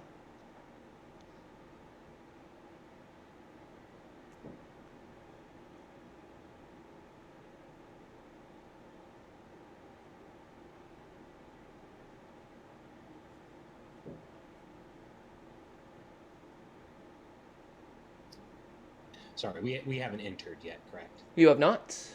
Gotcha. Real quick, boys, before we go in here, I gotta say I'm a little wary doing anything too illicit in a town like this. You all remember what Gregory was saying about that Marco being quite the gossip. I'm just concerned if we end up, even repatriating people's belongings back to them in the first place, that well, once again we could find ourselves being convenient scapegoats. So that's just something to consider as we're moving forward through this. And Alder, perhaps you can ascertain better than any of us if this individual that owns this place is able to get some of these items that he's cured, and doing so through, I guess, legal means or correct means, or what have you. What are you implying about me, Jove? He says with a smirk. Only what I know to be true, Alder. Well, you only know half the picture, my friend. But yeah, I'm curious to see what he's got, and between all of us, I don't expect him to really talk about how he got it, but we'll see if we can start to get a little bit of a thread, right? Specifically, I want to see if there's anything that we recognize in here. I've got some suspicions, but let's take a look. Right on. You enter into the Eyes of Midnight. It's not necessarily a supply shop, as you look towards the various shelves and see trinkets, jewelries, knickknacks, and a vast assortment of different baubles that one might decorate their home with or give as a gift. You can see that there are a number of crates piled behind the kind of main shop table. And as you enter in, you can see there are two individuals. You see one behind the counter. He is a tall, thin man with a long, crooked nose, pointed features, thick black hair. He has on simple clothes, black and darkened shades of grays. You can see along kind of like an outerwear, like a large jacket that hangs down closer down to like the knees. You can see bits of feathers kind of strewn into it, making almost kind of like a cowl around the shoulders. He's got long, bony fingers. Seems kind of quite skittish. You can see kind of his head jerk to the side as he conversates with this other individual. The other individual, right now you only see their back. They are broad, implying kind of a life of either hard work or hard labor. They are bundled up. Most of their skin and like anything that would be open. They've got heavy pants, heavy boots, heavy clothing, all of its various shades of like brown or dark tans, as if they've been out in the wilderness for a long period of time. The one kind of distinguishing feature is you see they've got a wolfskin cap on. Goes all the way over. Think like real colonial frontiersman style. That comes all the way down, covering their ears and most of their neck. And as you all walk in, Jove, with your new heightened senses, immediately as you walk in, you get this awful smell. It is pungent. Stings the nostrils more than your drink did. Roll me insight. That is going to be a 7. A 7. It smells like something died in here.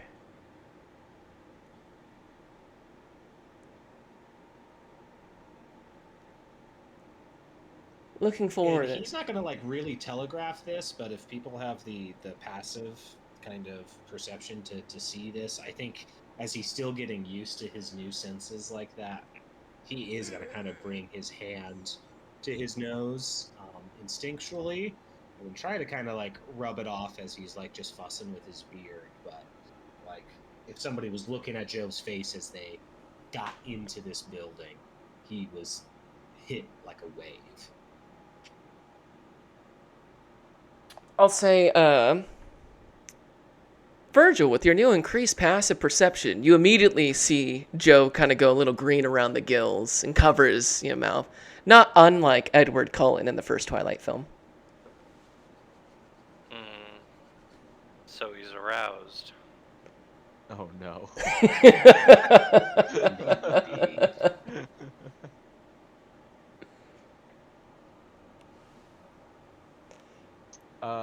As they enter and see the two people there, Alder's gonna kind of like is gonna do like he's gonna browse around, but like almost kind of in that way where it's like you're kind of making yourself look busy as he's mainly trying to actually listen in on them to see if he can hear anything. But he's like giving the appearance as though he's kind of like looking at whatever is out or on the shelves and supplied right now, trying to listen in. Go ahead. This is less a perception check. Go ahead and roll insight. Okay.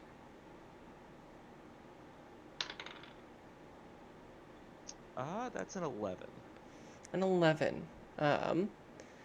You kind of watch on over as the three of you all wait. The man behind the counter quickly takes in a number of coins, counts them all, kind of plucks them down, pecks at each one with a finger, scoops them all together. Yes, I think this shall do quite nicely. Is there anything else I could get for you, Eric?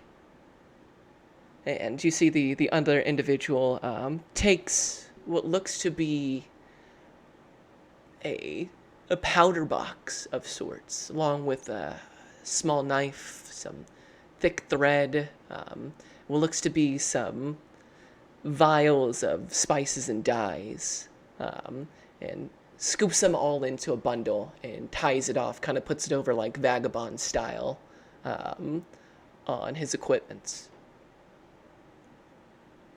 No. Thank you. And the other individual in the wolfskin cap turns to see you all, pulls in his wares closer to him, and begins to pointedly avoid getting close to you. Has to kind of like turn sideways to like get past Virgil and Jove, and as he does, he almost brushes against both of you. And you can't help but to feel the temperature around this individual drop immensely. Even in your clothes inside this small shop, you feel your hair stand on end, and a shiver runs up your spines as he pushes back. You can see that his mouth and nose are covered by a cloth. Just the eyes, kind of an icy blue, that tries their very hardest to avoid locking eyes with yourselves as he tries to push back and hurriedly makes his way out, now that there are other people in the shop. And Jove, as he goes by, that smell, make me a Constitution saving throw. And what did we hear the people in the inn saying about the wolfskin cat guy? They said that that it seemed odd that he was only doing business with Pilar, and that he smelled awful. That was 15 con save. 15 con save. You feel the bile build up in the back of your throat. You're able to catch it and swallow it back down and kind of just nod as the stranger passes by. You.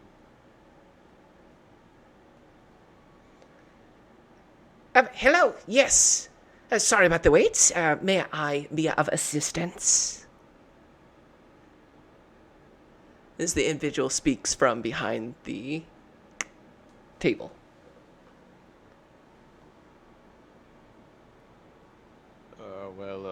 First time here, so passing through just seeing what you had. From what I heard around town, you've got a pretty standout collection. Well, welcome, yes, to the Eyes of Midnight, Baubles and Beyond. I am Philar, the proprietor of this fine shop. We have many assortments of things. Please take a gander. Perhaps there is a trinket or a bauble, something to commemorate your travels through our fine town. And with each word, his head bobs and twitches, almost bird-like, as he strikes every single syllable, like a bird pecking at a morsel.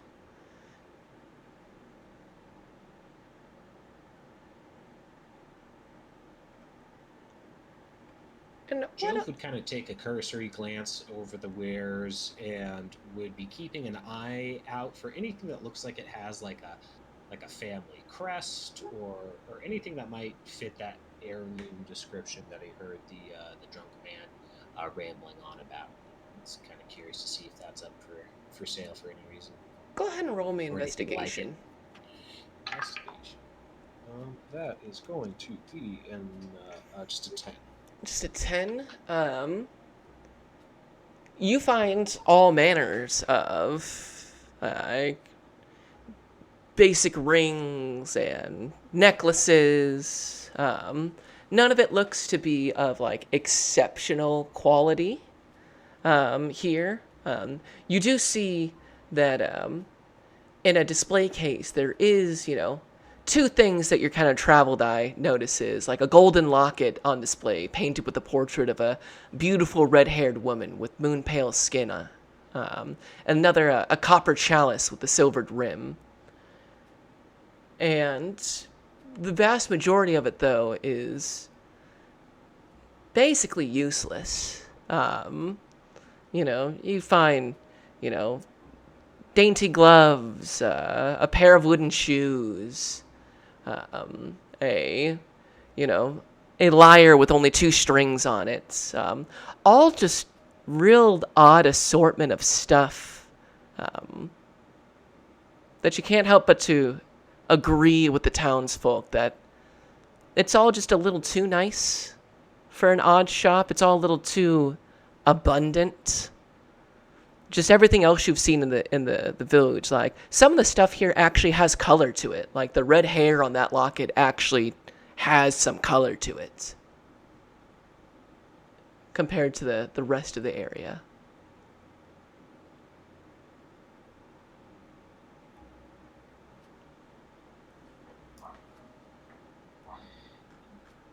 He'd call over Alder and just say, yeah, a couple of nice pieces over here. And we just kind of continue browsing around after showing him the silvered rimmed copper cup and the golden locket. Alder would hold on to the locket, I think. It And, is behind a display case, I will say. Oh, it's behind a display case. Yes, Okay, indeed. Gotcha. I think before Alder approaches about the locket, as he's looking through the wares, Alder would specifically be looking to see if he can find something that like doesn't look like it belongs there, in the sense that like it's something he would recognize, like something that would tie it back to Flan or like some area that they came from. Like he wants to see if like, yeah, essentially if something outside of Barovia that he can clearly identify. Go ahead and roll me an investigation check.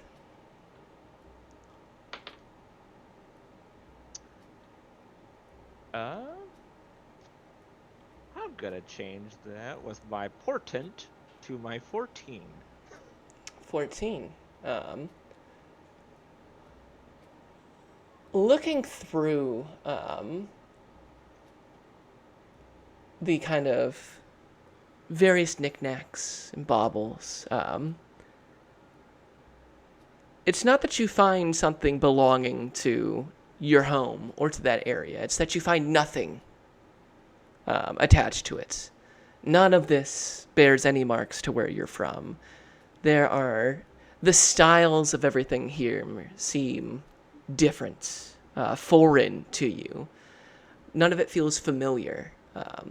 You find no markings of any familiar gods or locations. There's no clothing that seems to match the same style of where you're from. If anything, all of this feels very uniquely Barovian.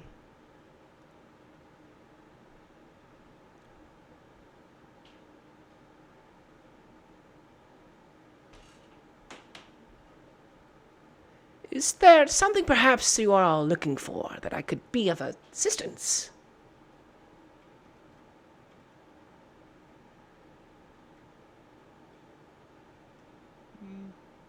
Mainly just looking for something that just kind of stands out a little bit. You can obviously tell looking at me, I'm not from here, so kind of just taking in and seeing, what's unique here as well. I gotta say, an impressive collection. Do you have a lot of local artisans or workers around here? How active is it? Oh, I make good use of local traders and the Vistani when they make a appearance.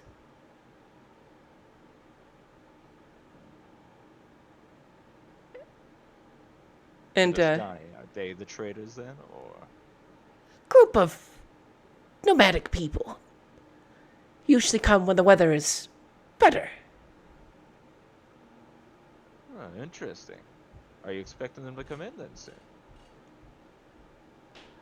Oh, they live on their own schedule. They call none here in Orsnu, master.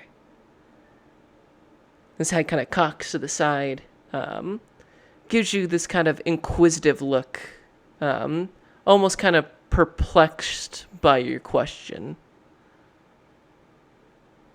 confused by your asking of the Vistani and their nature. He seems nervous.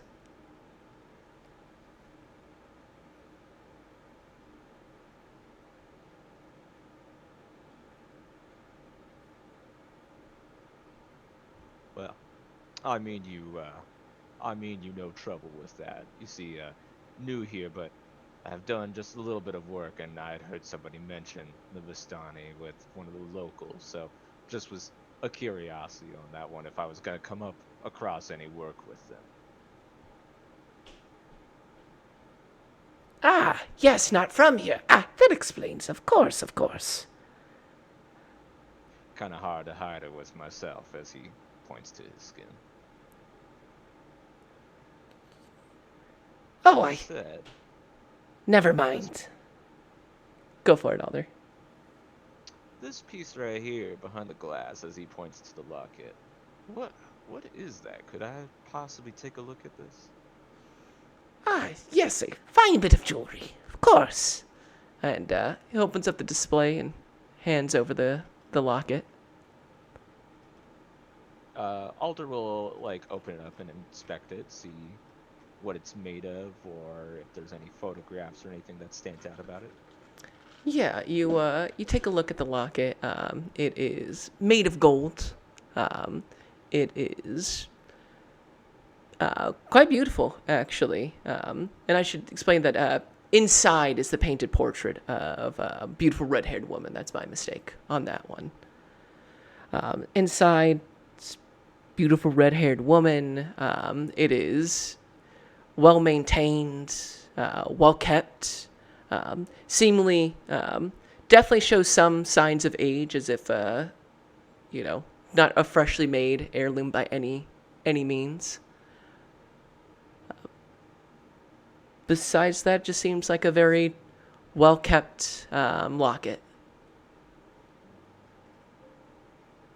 Oh well. Oh, she sure is beautiful.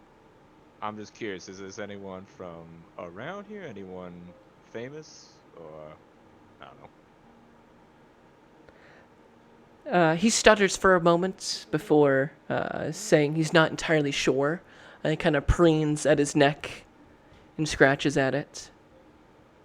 Insight. Go ahead and roll insight. 13. 13. Virgil, you've dealt with some fences in your time. His seeming lack of specifics on any of these items gives you pause. It's a feature that, fences are those who have illicitly gotten their goods tend to have. You feel assured that something's not right here.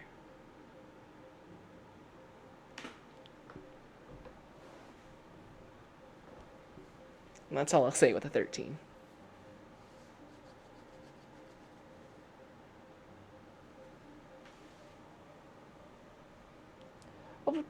Were you perchance interested in buying it? It's 25 gold ravens for such a handsome piece.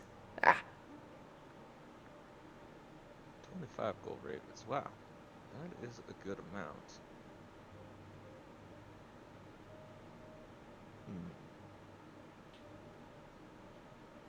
might have to hold off on that one for now. Maybe if I get a little bit more work around here, I can pop by and grab another thing like that. I will say, it is so curious that you have all manner of things, and yet I feel like you have a cursory glance on this. I just wish if I wanted to buy this, I just wish I, as a collector, had a little bit more information. Is there anyone you know that I could talk to about that? Not that I'm aware of. It What was about good fortune to come across such a piece. Well, what about your gentleman that came in through here? Clearly, has a good taste for things, right? What about Eric? And he kind of looks at you oddly, takes kind of a half step back. You can see just a barest bead of sweat go past an ear before he wipes it off. Eric has been coming in the last few days. Simply a fan of the unique.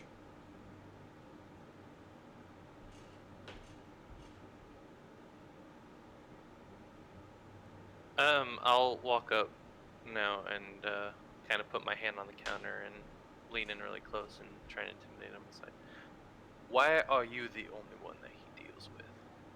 Seems that it hasn't gone unnoticed that you are his only, well, contact. Go ahead and roll intimidation.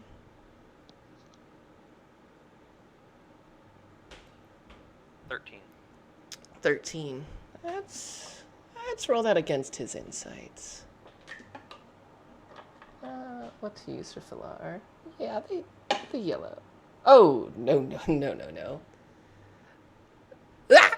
And he pulls back, as kind of intimidated by your large structure. Like his back hits the wall, and there is a moment where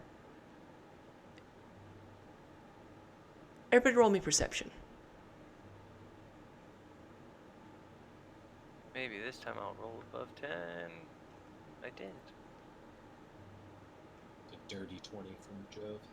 One of them was a 1, but that's Half a a 16. Hey. You all notice that for just the briefest moments, his features, specifically his eyes, go completely black, like large raven eyes, just for a moment in his moment of intimidation, before they snap back to the regular, dark, human-looking eyes. Listen, I don't want any trouble, simply to run my shop.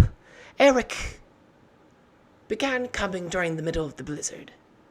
I don't know how any single person could have survived, but he returns day after day after day. For the last 4, selling, always buying, not selling, always buying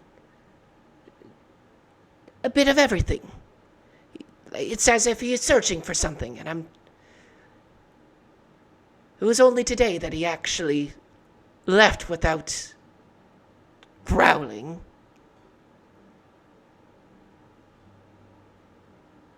Please don't hurt me. And is there something wrong with your nose? Because even back at the tavern, they were saying this old wolf cat was smelly and strange. I'm just curious. You seem like such a fine business owner. Why deal with such a strange individual? Eric's coin spent just as well as anyone else's. I can deal with the terrible scent for gold in the hand. As he kind of holds Eric's last purchase, the gold ravens, clutchedly in his hands. They almost claw over like talons as he keeps them caged in between the interlocks of his fingers.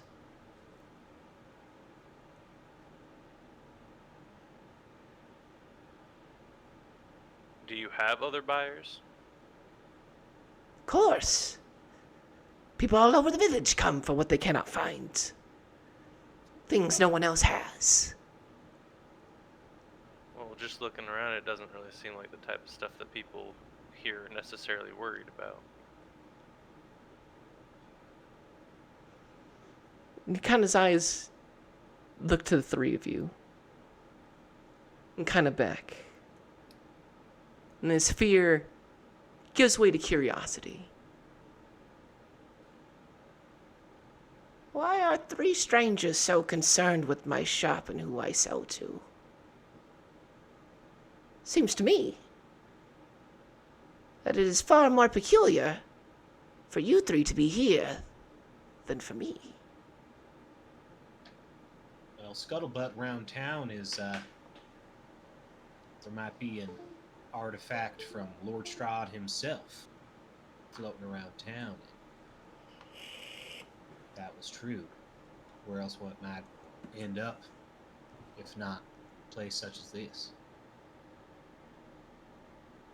The only person who could maintain such an item. The burgomaster, of course.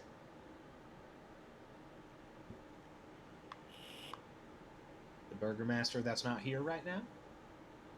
Off on business, at least for the next day or so. I'm sure he's slowed down with the blizzard.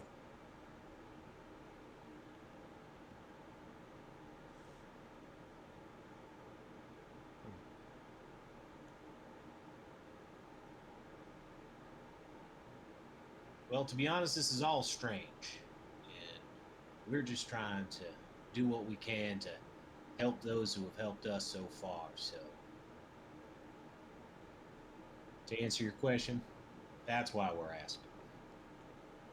I think you also perhaps misunderstand some of the intention here, friend. I'll be quite honest with you. I don't truly care how you procure the things that are on sale here. I'm not gonna get in the way and judge on something like that.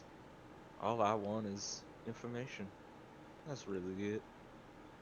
How you get these things, eh, that's between us, obviously. But, again, this item with Strahd, this friend of yours, that's the thing that interests me. And that's where I feel like we could perhaps even strike a little bit of a deal if we need to, right? A deal, you say? Go ahead and roll persuasion, Alder. Will do.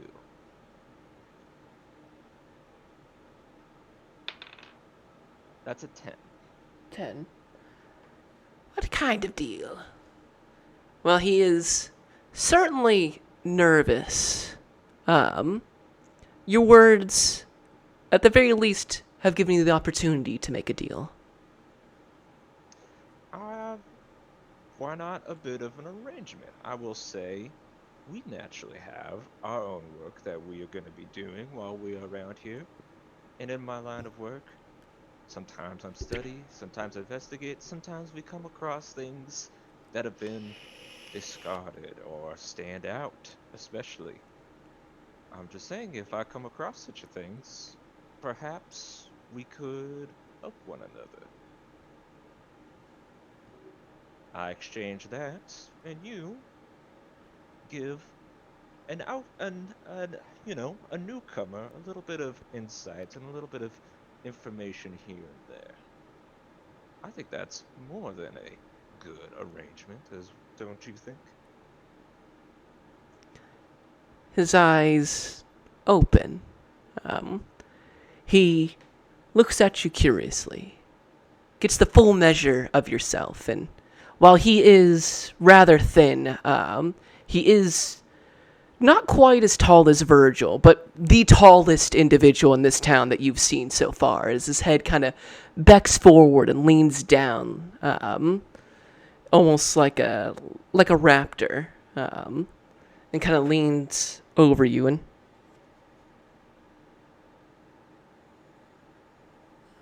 what is it that you'd like to know? I'm curious to what this partnership could entail. His curiosity highly piqued at this very strange intrusion of these three outsiders, asking for information, not concerned with the items. With Virgil, your presence kind of keeping him boxed in, but now curiosity has overpowered any other senses. And he leans into you close, Alder.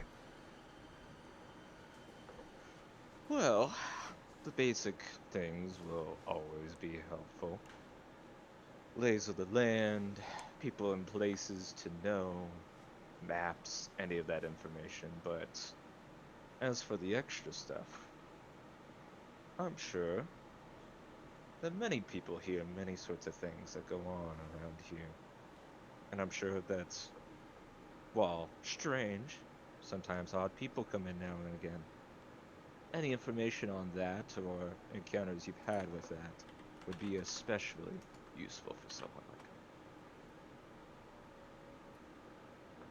me. And just any history as well. If I'm gonna be here, I need to understand the culture, don't I? I'm sure you've come across some books or some maps or something, right? Let's roll.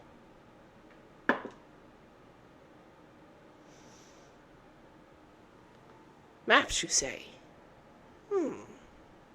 He reaches underneath and he pulls out kind of a partially damaged, withered old map, and it rolls out. And you can see a kind of a detailed map of Orsnu, showing kind of the Svalich woods, some of the mountain passes. It's not in very good condition, but it at least gives you kind of a bearing of the surrounding woods around this area. Jove, I believe you were looking into... Was it you that was looking into map making at one point? Yes, absolutely. Yeah. Your eyes kind of scan across this map. It is very low quality.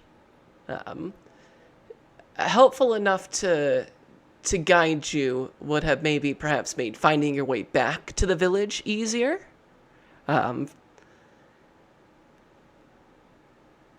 It's less helpful in kind of the outside lands, but it may provide useful getting back to Orsnu in the future.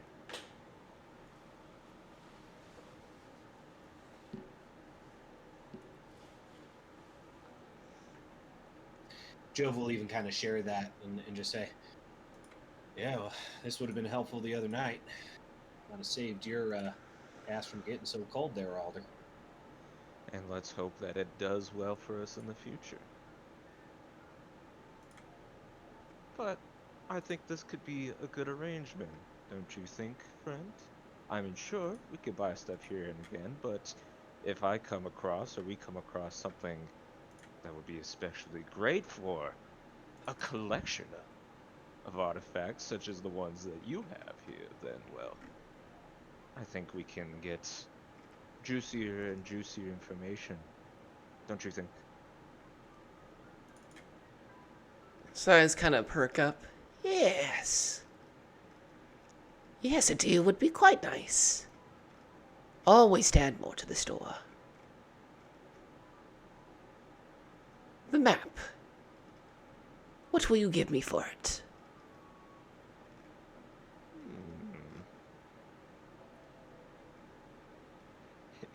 Can Alder roll like insight or something on what you would normally, what he would pay for a quality of map like this? Sure. Back in Can Flame, Jove you know? help him too? Yeah. She was just like, because Jove would have some of that knowledge. Go ahead, Alder, roll insight with advantage. Okay.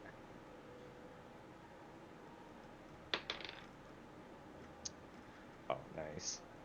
Let's see if we can get the 20. We did not, but that is for a 23. 23. Back home, Alder, you would not even pay a whole gold for this map. Here, though, a gold would be a solid investment. Tell you what, I'm a newcomer. I want to build a good relationship, customer, merchant here with you. I'll give you 1 gold raven for this one. I think that's more than fair for this quality, wouldn't you agree? Roll me persuasion with advantage.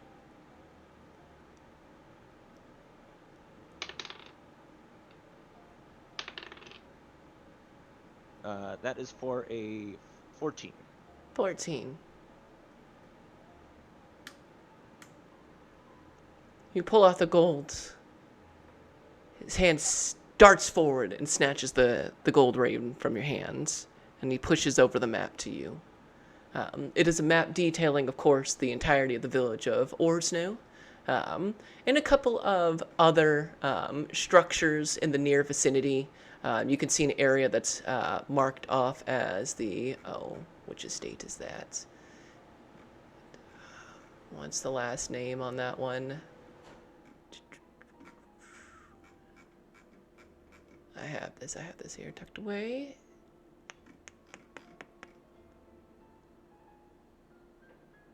It's not the Burgomaster's estate. It is...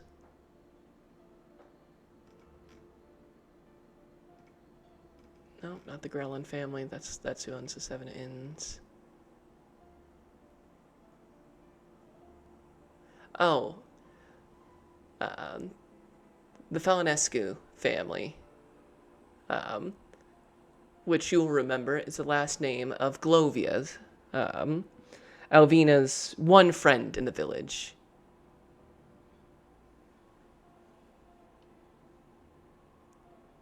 The Glovias, you said? Glovia, their last name is Felinescu. It's the Gotcha. Felinescu estate. One of the few, like, big manor homes. A little whiles outside of the village, but close enough to still be marked on this map. So it's outside of the village, but it's nearby.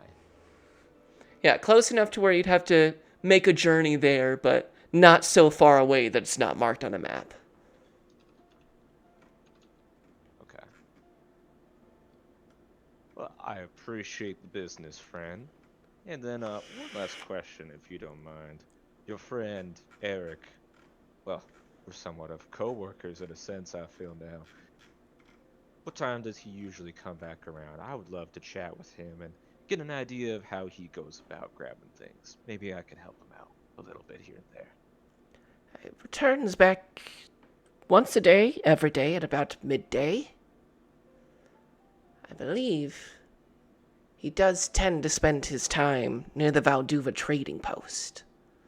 Although woe to him, should the Valduvas come back and he be too close. They've been known to be somewhat territorial of their estate.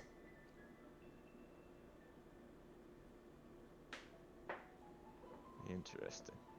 Well, thank you for the heads up on that one. I may pay to visit and see what they have there as well. Was there anything else you needed? Well, you've been fairly helpful with me, my friend. I think I'm good for now until the next time our arrangement is a little more fruitful and I have something to bring. Gentlemen, do you have anything else that you're looking for?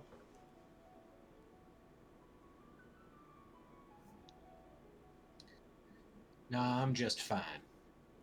And Jove is gonna kind of have a pretty intense stare at this guy. He doesn't so much like this fella and isn't trying to hide it. Jove, roll me nature as you lock eyes with Philar. Nature is a 9. You feel a snarl pulled up at the top of your right lip, a canine stretching. For as you lock eyes with Philar, there is a stretching of his shoulders. He seems to almost widen out by the shoulder blades. His eyes darken and match yours. And as you feel almost your hair stand on end, you can feel it almost begin to multiply across you. For as you look with your eyes of a wolf, you stare back into the eyes of a raven. His head cocks to the side. Interesting. Before he breaks the eye contact, you feel the snarl pull back down across your lips, back to its kind of frowning halfling as he breaks the eye contact. And, well, anything for you, Horned One?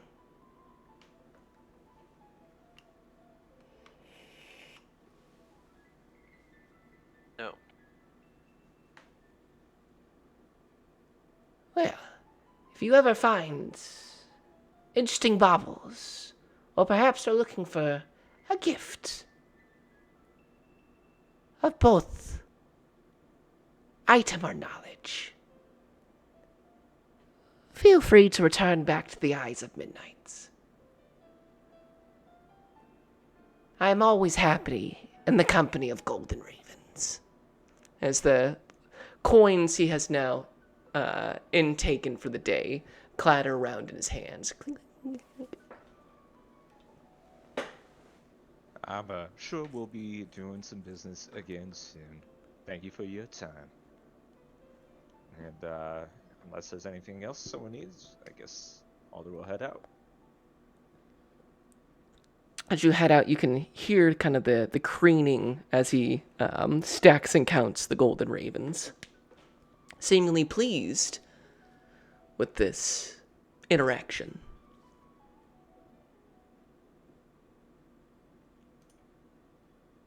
But you all exit out of the Eyes of Midnight. And if we look at our map, I'll say, Jove, with your keen senses,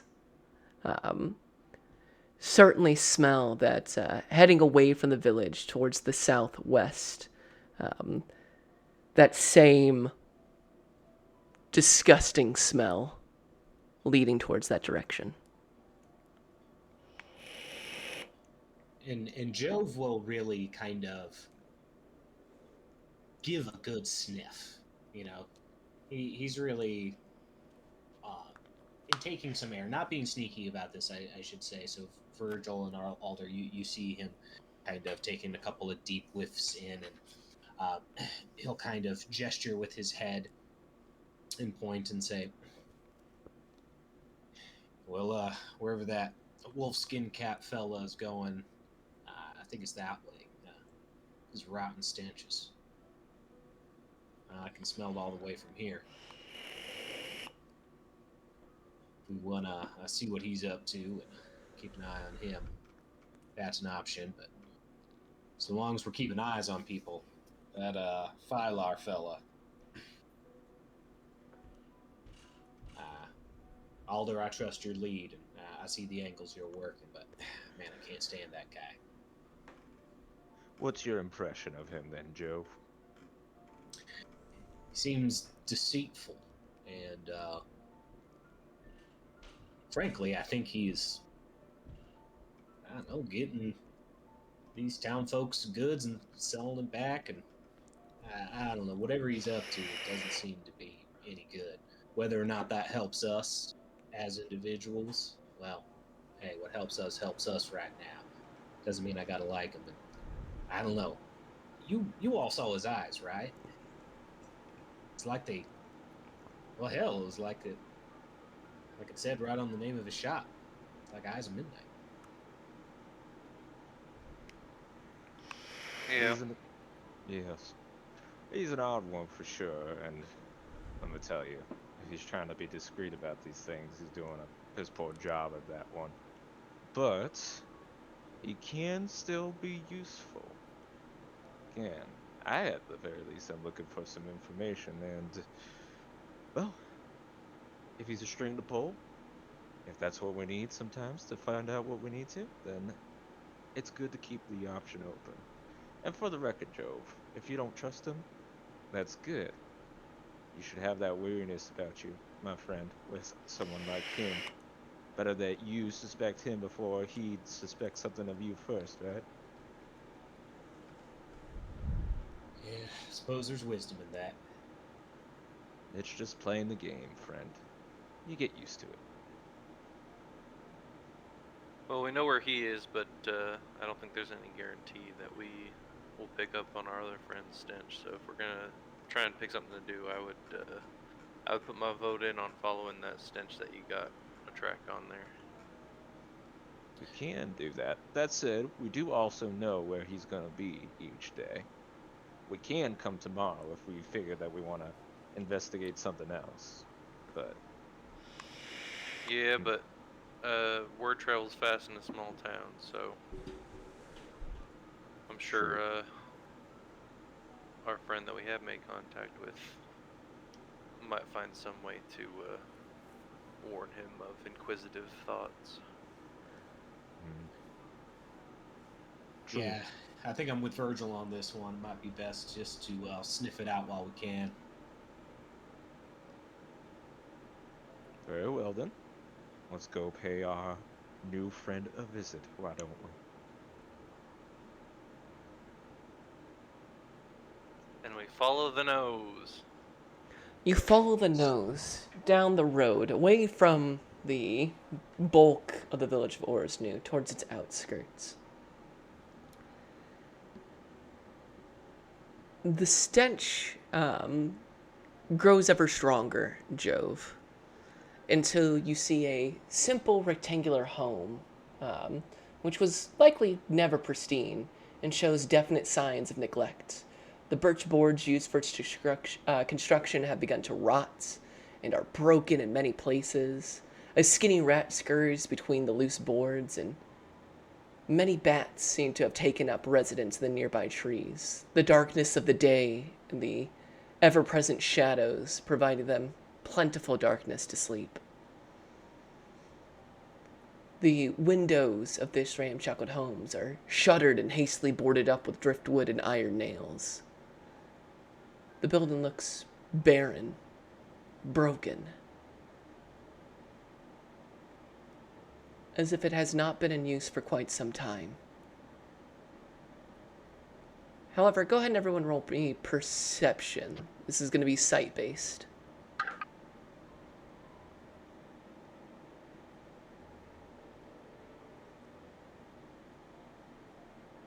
Passive 12. Passive 12. All these advantage, I have rolled a 1 above 10. Passive 14. Um, Luckily, the DC was 11. You notice tracks in the snow around the building. Too fresh for a dwelling that you all know should be abandoned now.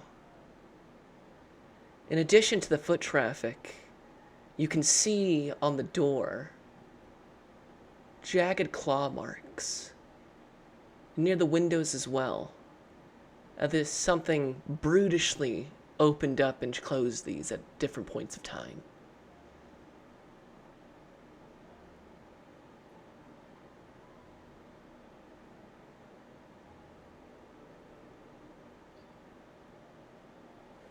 Well, there's fresh set of tracks right here.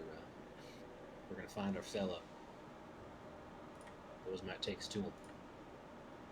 Question is, are we trying to be quiet, or shall we announce ourselves?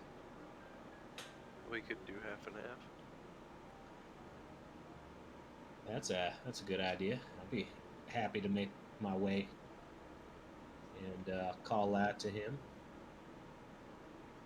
I don't know if y'all figure this out about me, but I'm not the best at hiding, being that I'm, big. Point. So I'll probably go with you and Alder. It's up to you if you feel comfortable being solo in a not being seen mission. I've got a little bit of experience with it, so if you boys want to handle the conversation and have me hang around, maybe out of view, I can do something like that. Just might get real sticky here. Maybe even hairy, depending on what this fella's up to back here. So, may have to act quick. If I have to get out in a hurry, I will do just that. Not my first rodeo, friend. I take offense to that. I was about to say, it's kind of disrespectful there, Alder. You know, I did not think That's about very, that before I very said that. I insensitive. apologize. Whoa! Not my first walk around the park. Well, you sit and workshop that. We'll go and see if Eric is home. So, I guess for the record, which way are we both entering? Are you guys going in like the front or? My understanding, and DM, correct me if I'm wrong here, is that the whole front is all like boarded shut, right? Indeed, most of the building, like the windows and the shutters, have been boarded up. There is a front door to this. You know, it is just kind of this plain square building towards the outside of town.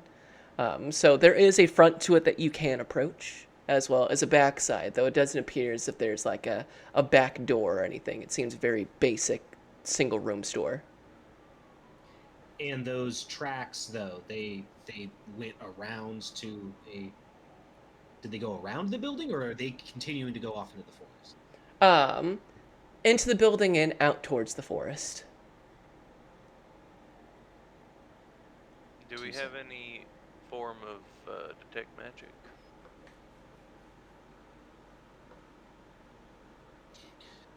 Joe just looks at Alder. Yeah, I'm pretty sure. I'm pretty sure Virgil was also just looking at all there. Yeah. Yeah. It was a royal we. Do we, as in Alder? uh, unfortunately, closest I've got really is identify. I can detect what someone's thinking if they're in there, but that's a little bit different. Blind it is. So, if I understand correctly, Jove and Virgil were going to go knock on the front door, and Alder, you were going to go around the back of the house? Yes. All right, Alder, roll me stealth. It's 13. 13. You, as stealthily as a bright red genasi in a gray town can, get behind the building. You can't help but to notice your marks in the snow, and think back to the snowshoe-like paws you once possessed. How much easier this would be in your former body. It's strange to be back in your home body and miss your old one. Mm-hmm. Having grown, clear boot marks and stuff now. yeah, to have just a body more attuned to the purposes that you find yourself in. Instead of this rather hardy genasi body. But you make your way to the back. You can kind of peer in through bits of birch wood and see into kind of the darkened area. There doesn't appear to be any lights in or anything moving from your side. As we circle on back to Jove and Virgil, you approach the front door. Jove, the awful smell that you got from Eric earlier permeates every part of this. It lingers here, suffused into the very boards of the walls itself. Jove will go to knock on the door, and as he does that, he'll call out and say, "Hey there, Eric. Filar mentioned that you were from out of town too, and we're not round from these parts. After coming out of a blizzard with these town folks, their stories are getting a little old. So I was hoping to see where you were from and learn a little bit more about you. See if we can maybe even do some work together. As he's kind of like rapping on the door a couple of times. Kind It's- of, they're cop knocks. Let's be honest. It was just like a cop knocking. Knock, knock, knock. Uh, the door moves forward about 3 inches with every knock until it is almost completely opened. The darkness of this upgraded shack greets you. And while the smell is strong of Eric, there's no response. Okay. Jove will happily enter. He's got dark vision, so he can see inside this dark place. I guess he would look to make sure there wasn't like a tripwire or anything dumb like that, like in the door frame. Make investigation.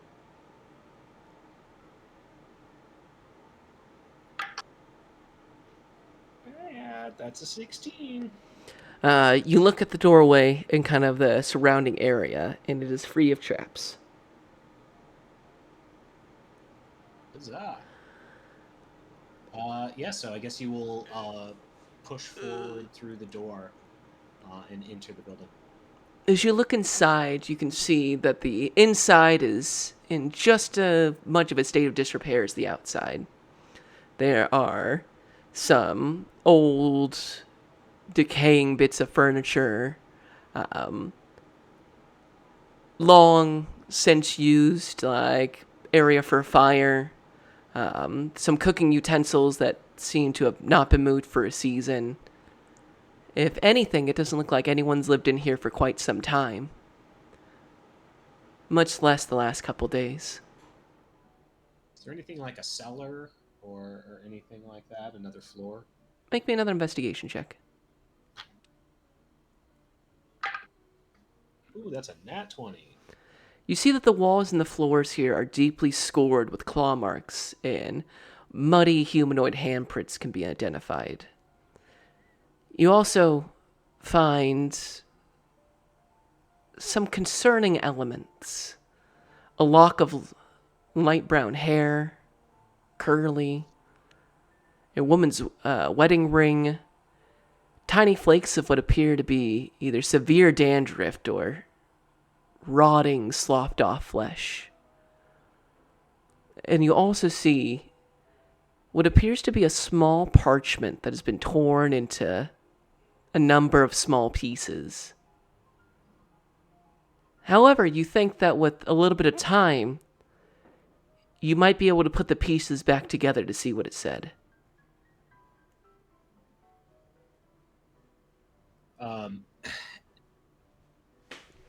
As he kind of like processes through this information, he's going to look over at Virgil and say, well, I guess, did Virgil enter the building or is he still chilling? Yeah. Okay. Yeah. I'll look over at Virgil and say, well, I think this Eric fella might be a werewolf or something. This doesn't look like anybody's truly lived here in the sense that you and I do. In a long time. Plus, Is that what the smell reminded you of?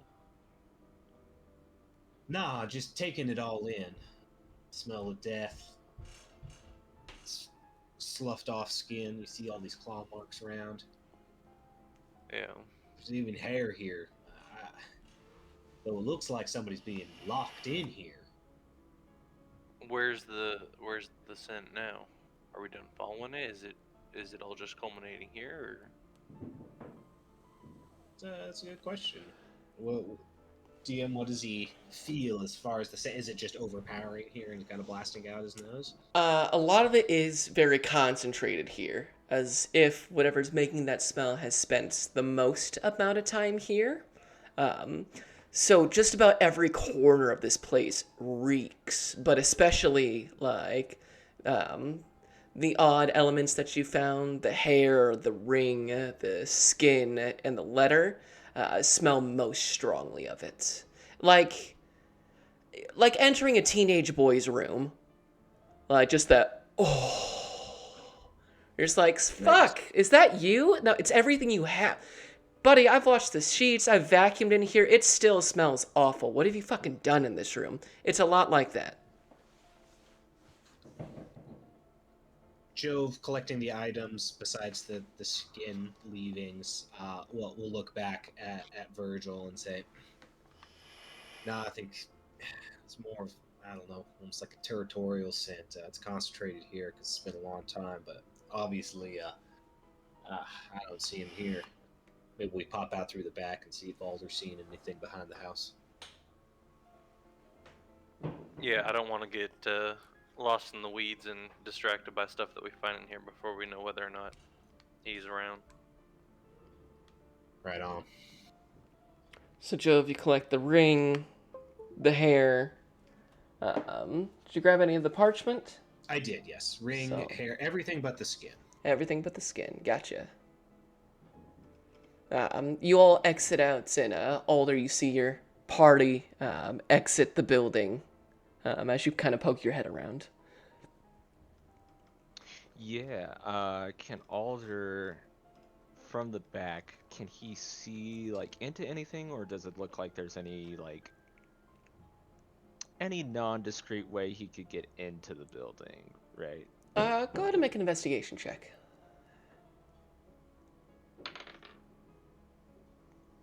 For investigation, that's a 22.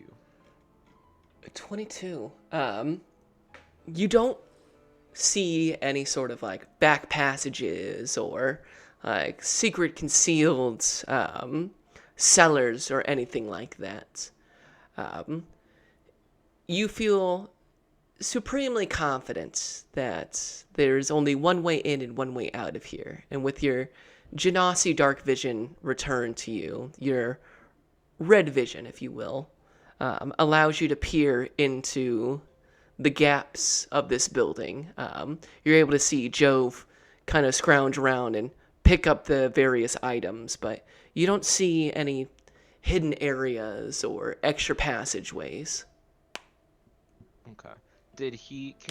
From the back, can he see any other rooms that, like, Jove and Virgil didn't go into? With that roll, none that you're aware of. None that I'm aware of. Okay. What about, he'll just, I guess he would also just check in the back to see if there's anything else that is, like, stored back here, if he can see any other prints, like activity that someone's been moving around. Go ahead and roll me a perception check. Will do. That is for a 16.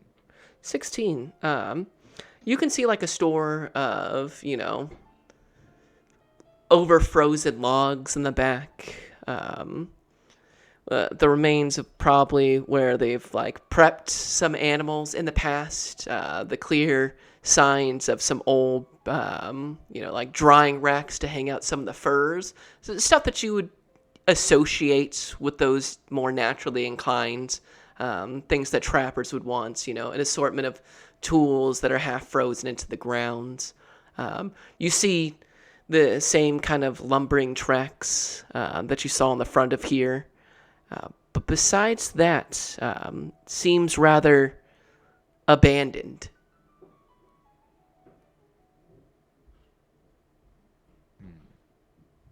Okay.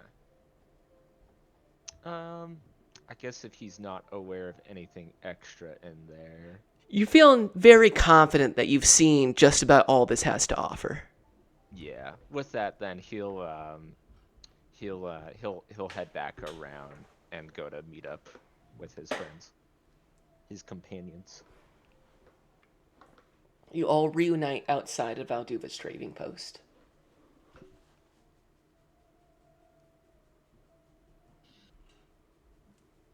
Well, Alder, found this in here. It's not going to be much use right now, but some sort of parchment. Maybe we can piece it back together later on and find out what really happened in there, but it looked like a den for probably a werewolf. Looks like freshly transformed. The skin was, I can only imagine, was the transformer skin was in there and stanking up the place. Also found this lock of hair and a wedding ring. So unless somebody was doing some scrapbooking in there, somebody might recently lost their life. Could be Well, to this Eric fella. very possible. I would say the probability is not a 0 or something like that. And could certainly take a look over the parchment, see if we can get anything out of it. From what I can tell, though, I didn't see much more than what you boys found on that one. Place looks abandoned. You know, general hunting, trading things that could have gone on there, but I will say a place abandoned like that, good little hideout to do some shady things if you were looking for somewhere to be out of sight, I would say. But I didn't see any other evidence than what you guys came across, for the record.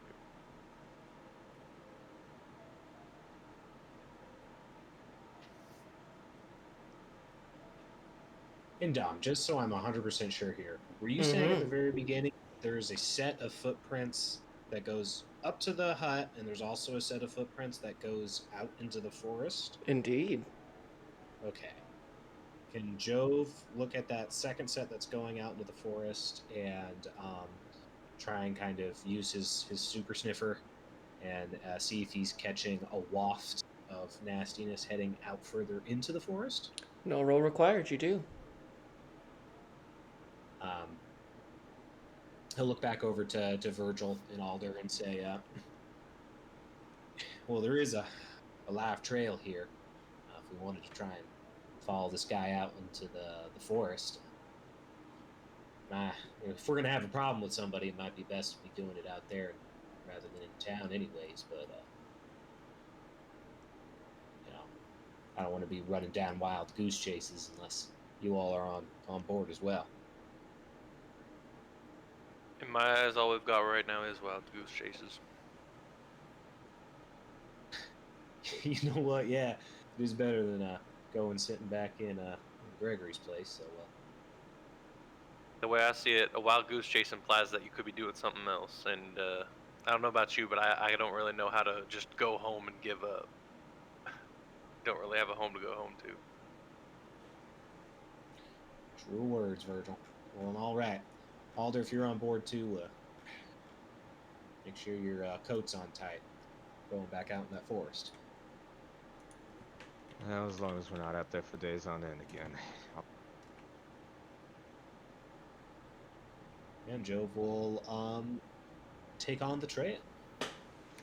Go ahead and roll me your survival check. That's a crit fail, but I happen to be a halfling. Oh, really? Really? I'm a halfling, but it only gets me to an 11. I don't understand. What is it that halflings do? They're just so lucky.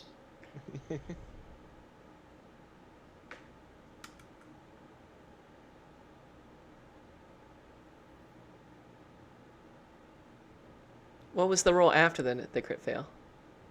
Oh, I'm sorry, I said 11. 11. Okay. I was like, all right, I'm in suspense. I have to savor every time. You follow the tracks out into the woods. The strong, dead smell hitting your nose, wafting into it. Between your smell and your sights, you enter in about an hour into the forest. The midday turning into the afternoon into the early evening. Jove, we're making an insight check. That is just a flat 10. Flat 10. You're confused by these tracks. They they don't seem to be heading anywhere. They go in one direction before turning around, heading the opposite direction.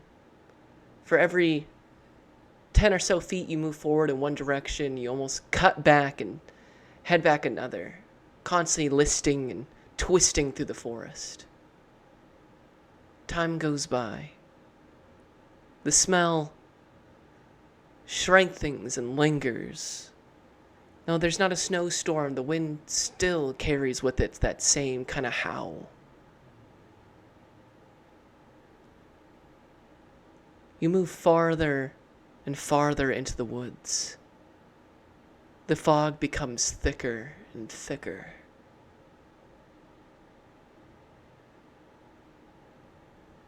Until you reach almost a wall. A thick gray mist swirls. It almost pulsates in the wind, pushing back against you. You see the tracks head towards the mist and begin to fade. Do you pursue?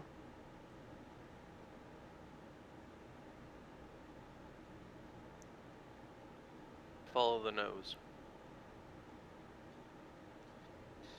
Yeah, follow the nose.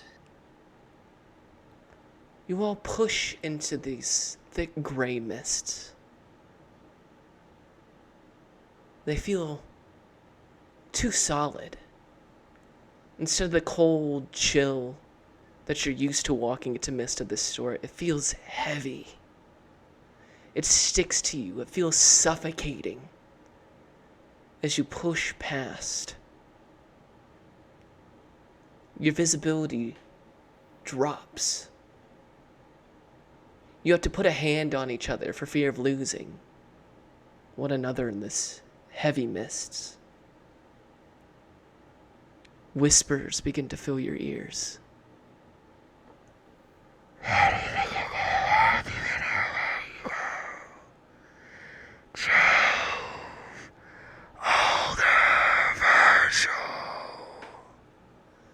You hear names upon these whispers, coming from seemingly all directions.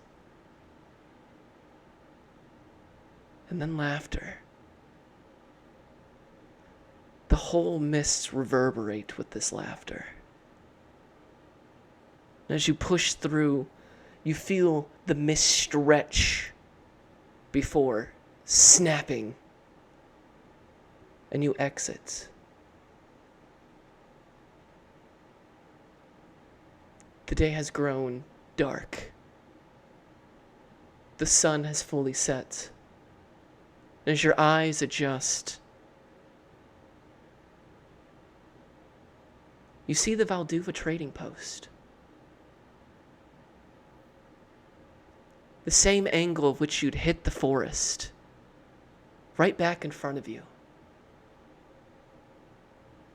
As if, like a game of Pac-Man, you'd hit the border and been deposited on the other side.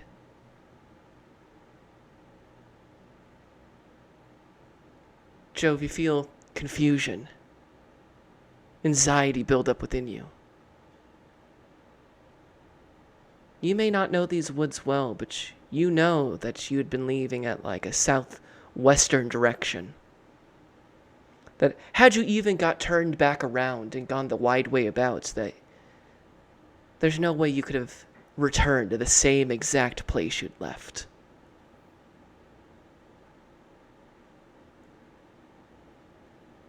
You're missing time. It's too late in the day. You've only been traveling forward for an hour.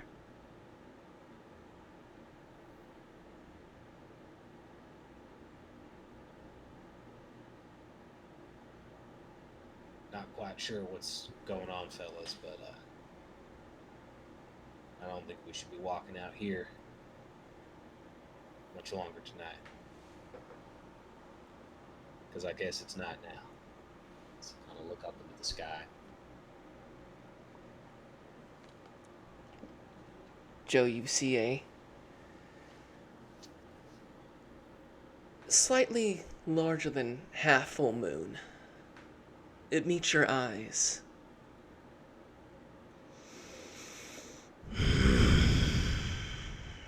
You feel that exhale, that rumble in your lungs.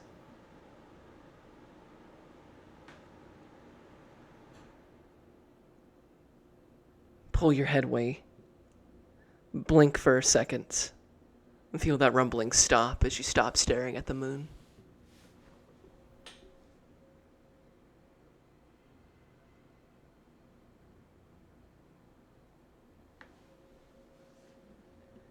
As you're all regathering,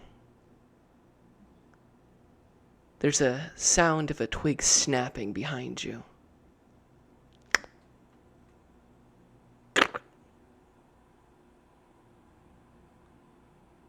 You all turn. Jove, the whip of warming, humming, as you see a lumbering creature begin to exit out of the forest. Its body raked with injuries, emaciated in the ribs that you can see showing through. Its claws exceptionally large. They stick out like short swords, mangled and torn together, as if 100 fights had dulled them and sharpened them all at once. And a large ursine snout pierces forward, the mists pulling back against it as you can see bits of flesh begin to slough off of it.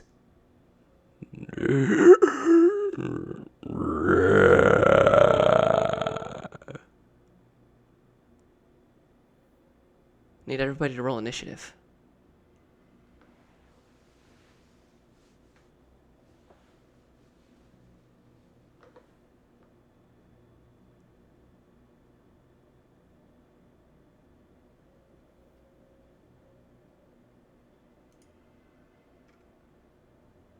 $22, huh?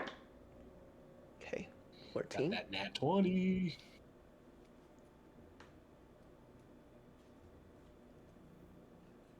Oh my god.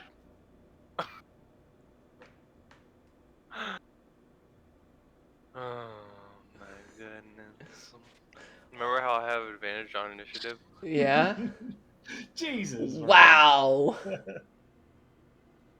I think I've had 2 rolls above 10 tonight. Well, Jove, 30 feet away from you, right at the edge of your whip of warning, as the three of you are all kind of cloistered together, you see the ravaged, decayed body of what appears to be a large bear begin to exit out of the woods, sniffing behind you, following in your foot trails. This bird creature from the mists. As you lock eyes on it, you can see that no semblance of life naturally occurs in this creature. Its smell pungent, overwhelming. You find it difficult to understand how it could have been so noseblind to this, but roll me insight. Ooh, that is a 19. The reason you weren't prepared for this creature, minus your whip of warning, is because it smells exactly like Eric.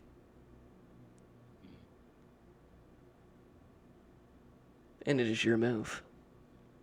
A werebear.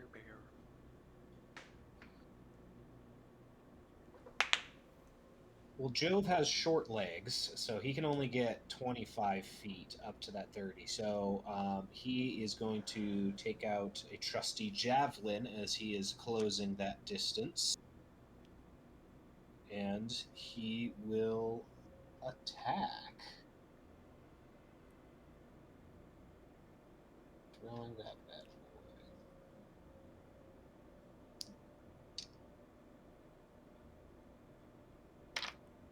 Okay. That is for a 20. 20 will hit. And we are doing. Ooh, max. That is 8 piercing. A piercing hurt. The javelin So- pierces through the eye of this bear. You see the shaft stick in by at least 5 or so inches, and it hardly makes a shudder.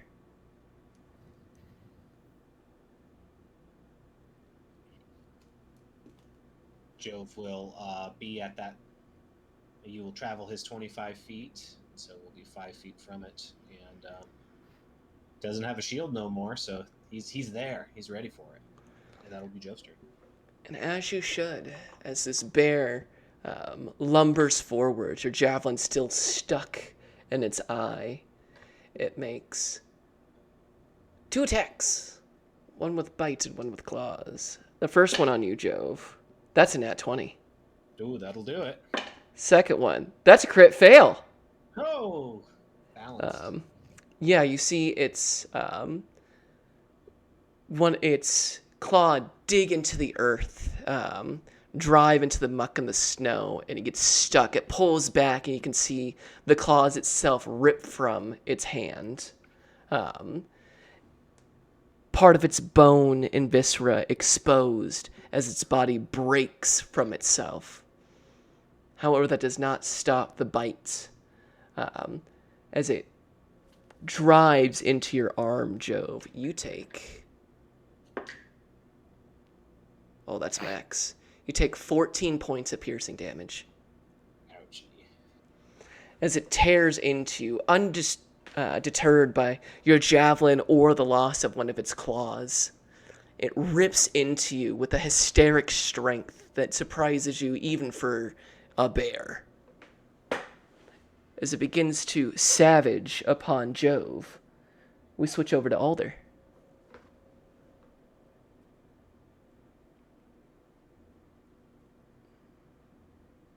Oops, sorry, was muted. Alder, seeing that, will run over and kind of take like a stance like behind Jove, so it's like Alder, Jove, the bear, and he'll place a hand on you, Jove, as you feel and see that kind of like glowing bright flame start to surround you again as he will cast protection from evil good on you. Says, I got your back. Stay focused here. And yeah, so now undead and creatures of that lake have disadvantage against you, and you cannot be charmed or frightened or possessed by them. Hell yeah. Thank you. Good move. No problem. And that's all for Alder. He'll stay. He'll draw his dagger out from that as well, and he'll take kind of a stance behind Jove. Verge. Or on the verge. Yeah. Yeah. I'm gonna run up to him and just kind of pose up next to Jove and do a swing-a-majig with my silvered war pick. Hiya! Oh my goodness. 12. Luckily, that beats. Oh my god. I'm going to use a superiority die. Probably not a disarming strike, believe it or not. But I will do a maneuvering strike. So damage is 14 silvered piercing. 14 silver piercing. You got it. And I will say, Alder, get in, get out. And Alder will use his reaction to move 15 feet away from Jove to make more distance.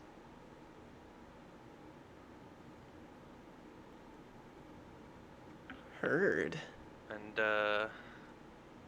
that, I'll use my bonus action and do a superiority die, and say, "All right, Jove, here we go." And you're rallied for superiority die roll +2, 6 temp HP. Nice, thank you.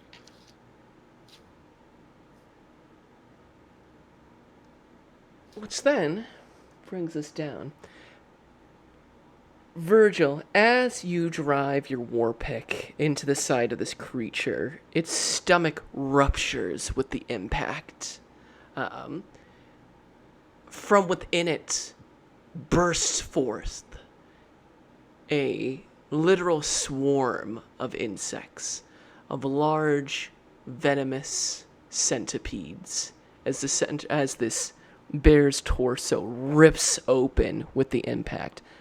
I need Jove and Virgil to make me dexterity saving throws.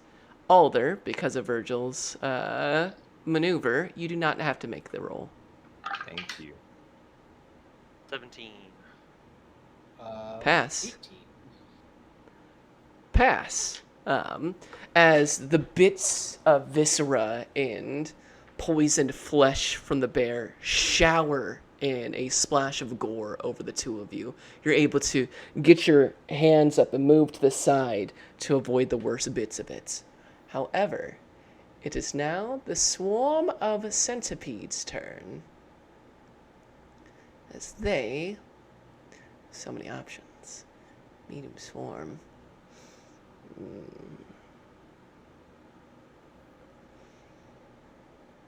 Yeah, it will come on over, and since Virgil, you did the big blow, you're gonna get the bites.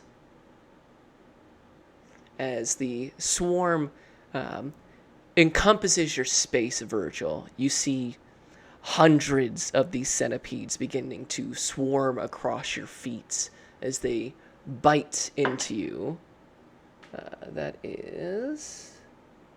It's 17 plus 3 for a 20. Yep. All right. That's going to be... I only have one d4. That's not helpful.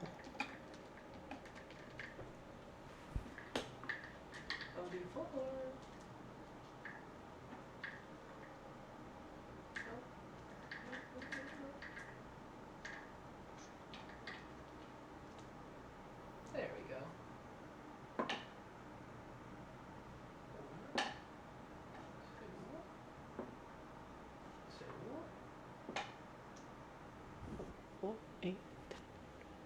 You take 12 points of piercing damage as hundreds of bites begin to rip into your flesh below the knees as they begin to try to crawl atop you, ever piercing. That takes us back to Jove. So Jove, covered in all this viscera, having just drank in some moonlight, he is going to feel that primal urge surge through him. And he is going to use one rage, and he is going to enter his 25% wolf form. And as he does this, his forearms start to swell kind of Popeye style as the already thick hair around it becomes like almost like a Brillo pad, where it's hard to see the skin under there, but it is still just faintly present. His hands start to grow.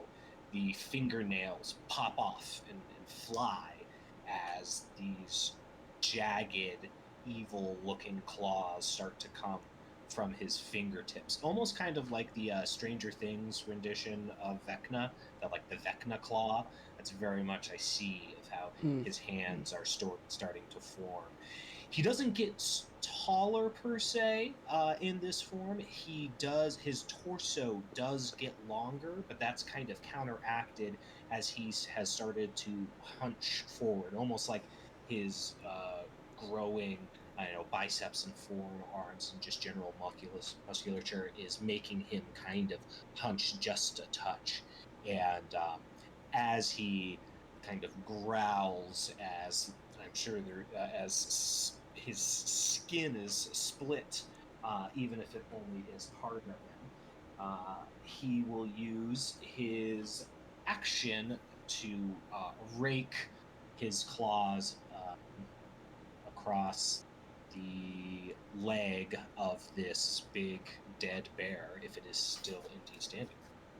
It is indeed. All right, and he will do so in a reckless manner. Ooh, so close to greatness.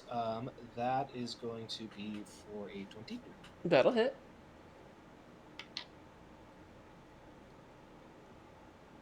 That is going to be for 14 slashing. 14 slashing. Yeah, you cleave the entire leg, or one of the appendages, off of this undead bear. However, that happens to be the one where it no longer has a claw attached to it. As it still looks to you, its eyes lifeless, its jaws stretched wide and open, as the teeth are now jagged and piercing, broken 100 times over.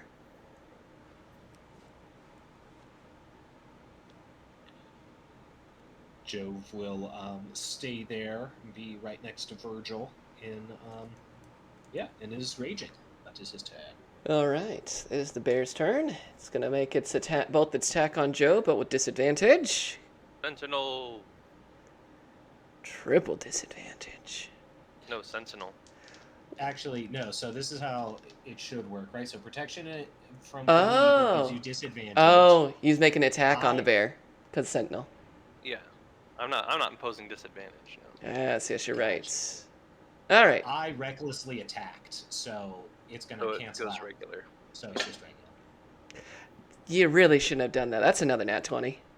Oh, gnarly.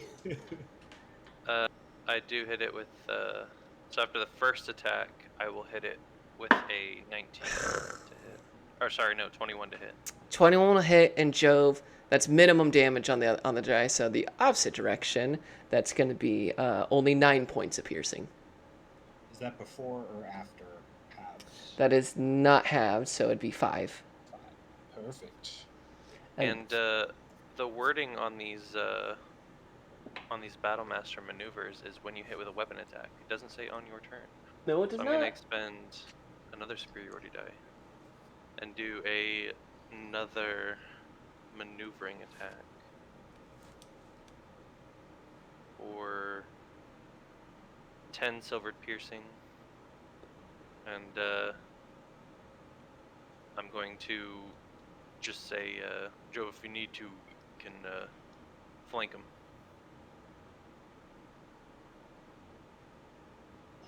Is this bear's back up to the mists, or have the mists receded and it's just like open forest back there? Oh, its back is to the mists, but you could certainly try to get behind it.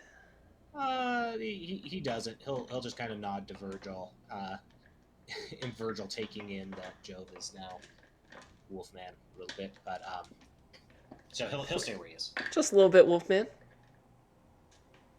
Okie dokie. Heard. Tell it can do its second attack. It can. And it's gonna switch targets over to a young Virgil. But the claw. Oh, that's 18. No. Unfortunate. Okie dokie. That's the bear's turn. Alder. Alrighty. So, Jove, you're now behind the bear? No, I didn't elect to do that because there's the mists behind the bear, and I don't want to go there. Okay, so if you go behind the bear, it's behind that. And then for Jove and Virgil, are you two like standing side by side each other, or? Perfect. Alder will maneuver around towards the left side and line himself up with the bear and I believe the centipedes that are on Virgil right now as well. I will say, they are sharing the same space as Virgil. Oh, It is a swarm. it is a swarm. Okay, gotcha. You can shoot me. I don't want to necessarily make you do this deck save. Shoot you again, you mean? Yeah. I'll just promise it. You can't be friendly if it keeps happening. I those those things whisper in the back of all these.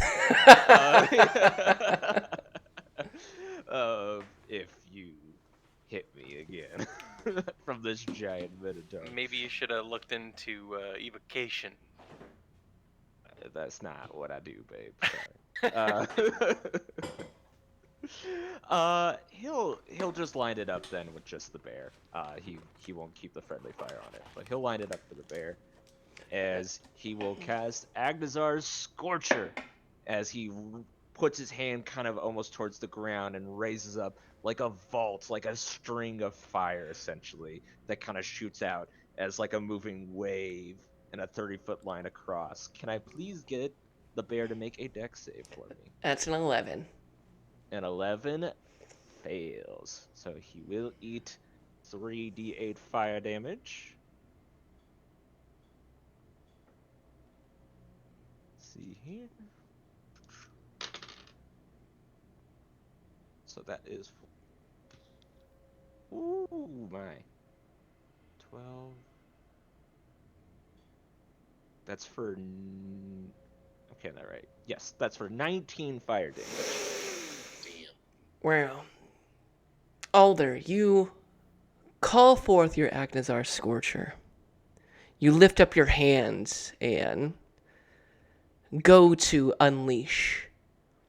But the fire does not leap from your hands. Instead, you feel this burn come from your core, from your very center. It bubbles up into your throat and out. And the two of you, Virgil and Jove, see almost a mask of fire go over Alder, covering his Genasi form until it is all but a flaming skull. Think almost like Punisher style, or Ghost Rider style. And then, with a screech, these scorching like a jaw opening up, as the flames fire forward out of your mouth, Alder. You see it spear through the entire center of this bear, and its whole form immediately just turns to ash. There's not even a moment for its whole flesh to start to burn before you see it in almost real time. Whenever they do the vacuum pressures, where they fire a bunch of air into something and make a structure. Have you guys seen that? They can use plastic and they throw a bunch of air into it and it goes into its shape it's supposed to be. It's like that, but in reverse. You see it made completely of ash, the remnants of this bear before it dissipates and is almost sucked back into the mists.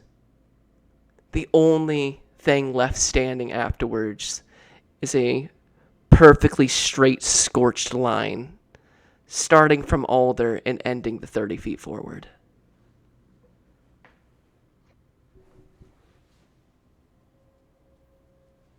Good move, Alder. Anything else from you? No, Alder. I'm gonna say Alder doesn't react immediately to this just because he's on the hive, you know. But that is an incredible sensation and power he feels with that. It feels exactly as described. There was no pain. It was just heat and fire and power, and the most magic you've been able to conjure in days. For a moment, you truly felt warmth once more. That takes us down to Verge. Yeah, I'll try and smack the bugs off of me and do whatever else I can to attack them. Do it. What So I'm not in any condition. I can just do this as an attack roll. Mm-hmm. Yeah, they're allowed to share your space. Gotcha. I wasn't sure if I was like being quote grappled or something. I will do that. A 15. A 15. That'll hit. Okay. He knows that better than a pick to kill a bunch of small insects would be his warhammer, so he switches over to that and gives him a bunk and for 8 bludgeoning. 8 bludgeoning. Yeah, you crush a large section of these centipedes. See their dark innards splatter across the warhammer, and as you pull back, you can see bits of centipede legs and piercers still twitching about your hammer. The swarm is diminished, but still there. Then I guess I'll action surge and do it again. 10. 10. Do you want to add any flavor to you smashing this swarm apart? That's to hit, by the way, not damage. Oh, I thought it was 10 to hit. That was 10 damage. My bad. That does not hit. Okay. Well, that brings us to said swarm. I'm gonna second wind while I'm here. Ah, I see. 6 health. 6 health. Nope, that is far below the 19 I'm looking for. You can tell that the size of the swarm is diminishing, becoming less strong. You feel less myriad of bite marks, and they struggle to get through your strong body. Which brings us to Jove. Does Joe feel like he has any chance of hitting these buggies without hitting Virgil? Immaterial to you at this moment. Good point. Yeah, he is going to use his action to conduct a smack on the bugs for a nat 20. Let's go. That's a lot of damage. Whole lot of damage. Whole lot of damage. That's a lot of damage.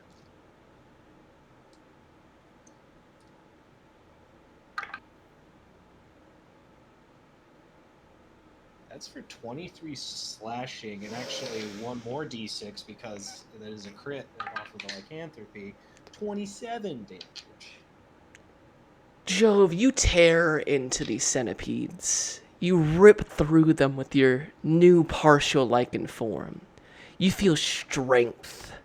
You feel strangely whole as your hands turn into claws, as you let the anxiety of these days wash past you and embrace the fight in front of you. You finally feel just a little bit better. As Virgil and Alder, you watch Jove just rip into this swarm. You notice that after a time that the swarm is dead. The insects are not even insects anymore. They're simply splatters across the claws. And with the moon shining heavily behind you, Jove, you turn back to look at your party as the better part of a minute goes by. You both look at Jove and see his eyes. There's a second of silence as you look on this quasi-woven form of Jove. You see his body tense up. And that's where we're going to end it for tonight's session. Very nice. Well, let us say goodnight to chat. Good Good night, chat. Good night, chat. Good night, chat. We will see you next week at a regularly scheduled time. Thank you as always for being here. Much love, peace in the Middle East. We'll see you next Sunday.